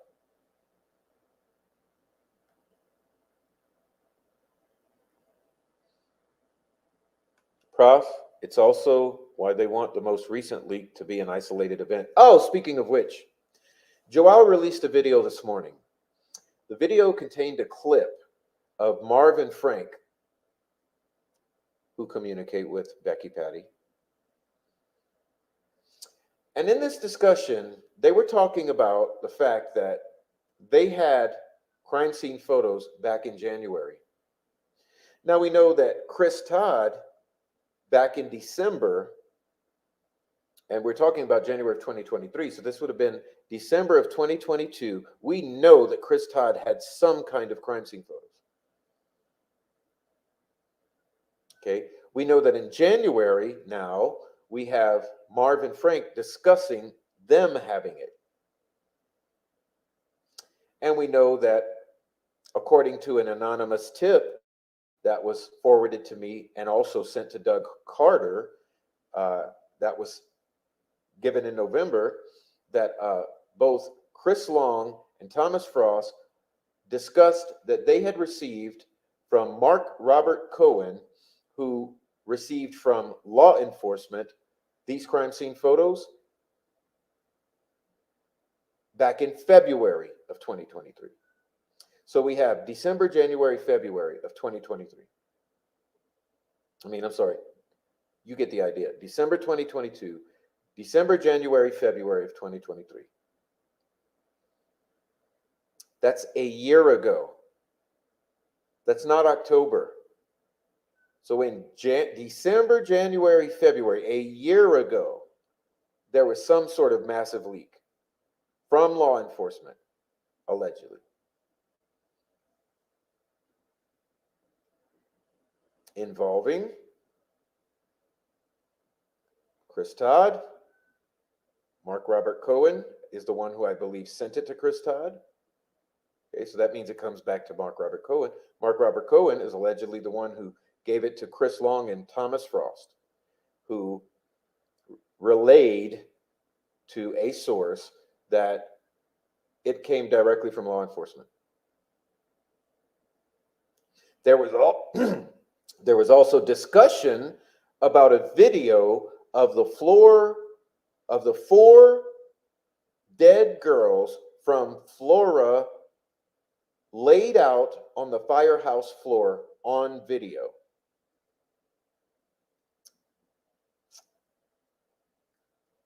There is also discussion about video of the dead victims on the firehouse floor in Florida among this group.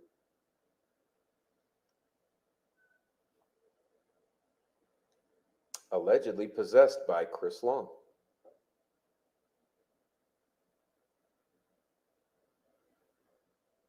Do you understand what we are talking about now? Going back a year, possibly 7 years? And you wonder why these people are trolling us and why we fight back.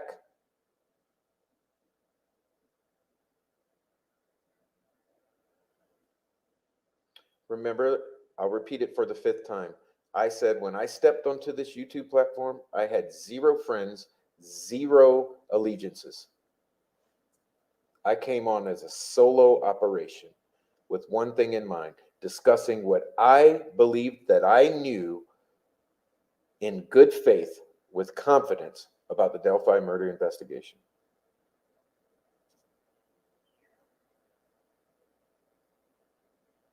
It's the only reason I stepped onto this platform. It's the only reason I'm here now. I'm calling it as I see it. J. Kyle Keener leaked photos back in 2017, allegedly.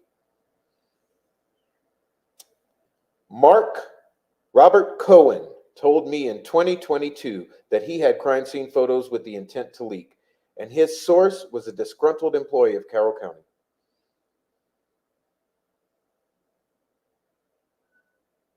Where's the investigation?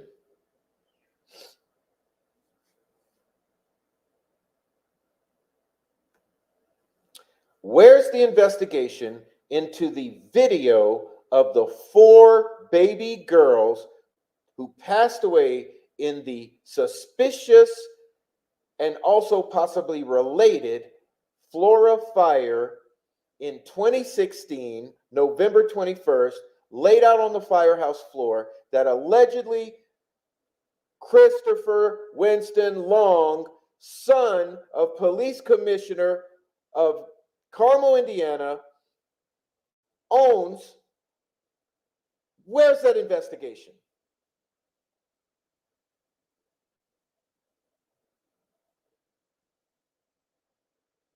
Where's the investigation into Tommy Frost and Chris Long having crime scene photos in February, into Mark Robert having crime scene photos in 2022, into Chris Todd having them in 2022? Where's the investigation? Why are these very people involved in the current leak that attempted to pull the 136 pages out of the court system?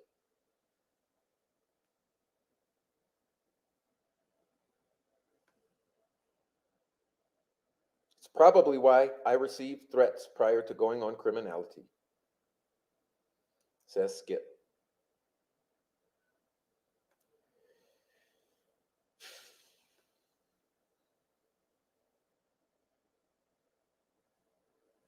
Something's wrong in Delphi.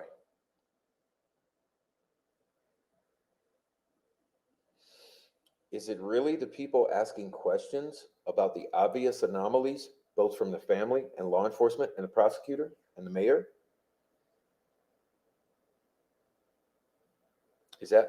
Are we really the problem here? I mean, is the problem that questions are, you know what it looks like? The problem is that questions are being asked. That's the problem. How dare you ask questions? We're stalked. Our lives are threatened. Our children's lives are threatened. We're harassed,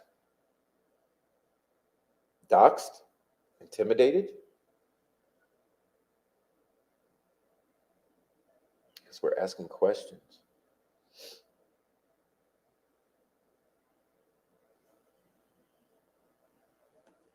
Why would those baby girls be laid out on a fucking floor, a concrete floor of a fire station? And why would he be there filming it?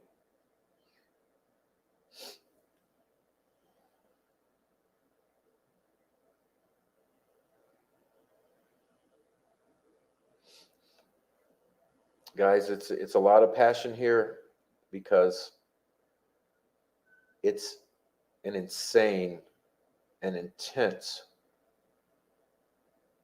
situation we are looking at.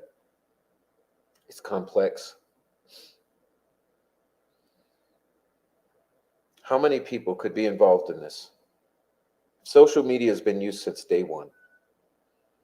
How many searchers were out there on the 13th? How many searchers were out there on the 14th? How many people were on the trails on the 13th? How many people were on the trails on the 12th?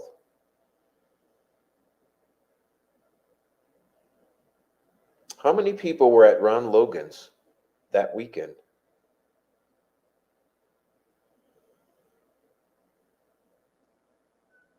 How many people are on social media participating in this cover up? How many people in law enforcement? How big is this?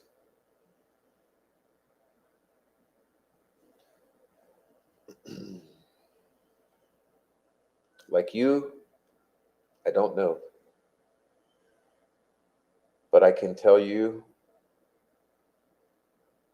it appears to be very big. And we are a bunch of small voices speaking with each other, questioning the obvious. And that is a problem for these people.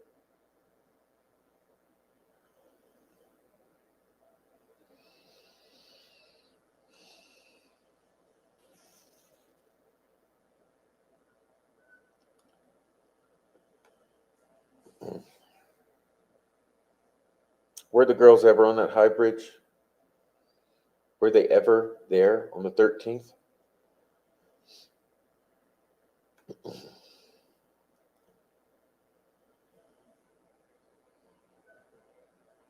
Who on YouTube was there on the 13th?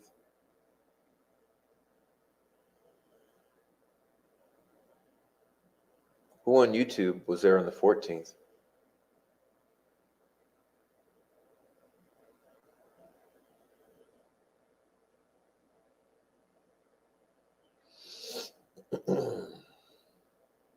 It would be nice to know.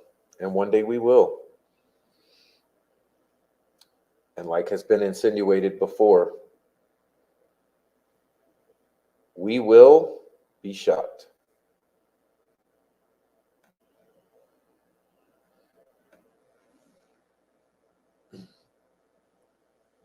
I started with Raffi.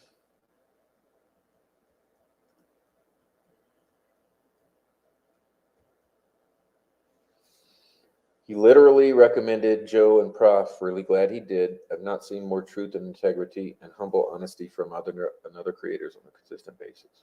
Thank you, K West. We're not perfect. None of us, who among us are perfect? Who among us is perfect? Come on. None of us are perfect. I'm learning every day. I try to be better every day. Joe is learning. Raffi's not perfect. None of us are perfect. Who among us is perfect? But we are trying here. And all we want to do is speak with each other about what we are observing and what our thoughts are. So maybe among the collaboration in the community, maybe some good will come of it. So why this warfare? Why is this community broken?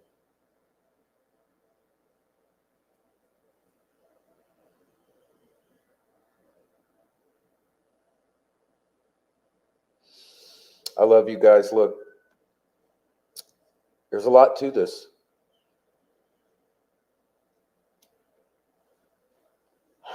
And remember, we're not even through this 136 pages yet. So we will be back at it. We will be back for the next installment, but we have a long way to go. There's a lot of information. It's very information dense. And who knows? Feels to me like it's just the tip of the iceberg. Honestly, this 136 pages seems like the tip of a very large iceberg. And even that tip is extremely nutrient dense.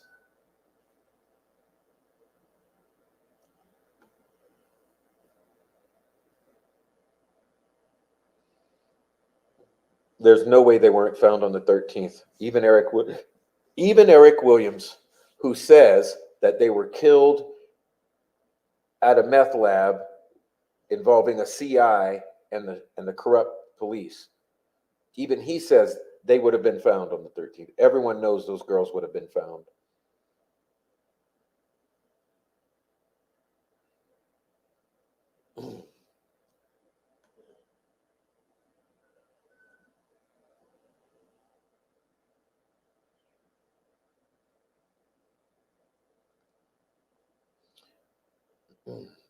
I'd love to do that, Queso. We will do something someday, Queso. All of us. You know how the way in which way we communicate. You'd laugh. Strictly email. We communicate strictly through email. It's hilarious.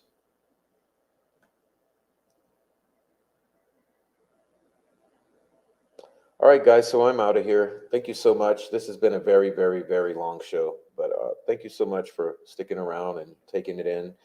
Um, if you're in the lurker crew, please say goodnight in the chat. Everyone in the chat, say goodnight. Speak with each other. I'll leave it up for about 10 more minutes or 5, whatever, so that you can wind it down. Enjoy the music. Enjoy each other. Love your family. Kiss your kids. Kiss your wife. Kiss your husband. You know the deal. Hug your kids. Hug your wife. I'll see you in the morning next. Those of you in Discord and whatnot, and anyone else who's just a viewer catching the replay. Oh, see you another time. Cheers. Thank you, Sharon. Thank you so much, Sharon. Please hit the thumbs up on the way out and say good and say good things to each other. I'll join you in the chat in 2 minutes after I get some water. My throat's dry as all get out. Yeah, digital, exactly. Exactly. Thanks to everyone, Prof. Thank you. All right. Can't wait to hear the remaining 136. We barely scratched it. Yeah, and it's just the tip of the iceberg, in my opinion. So we'll find out. We'll get into it. Good night, Laura. All right. All of you guys. Hi, Chad. I think you're pretty. All right. Prettiest girls I know are in my chat. There you go. Good night, ladies and gentlemen. Cheers.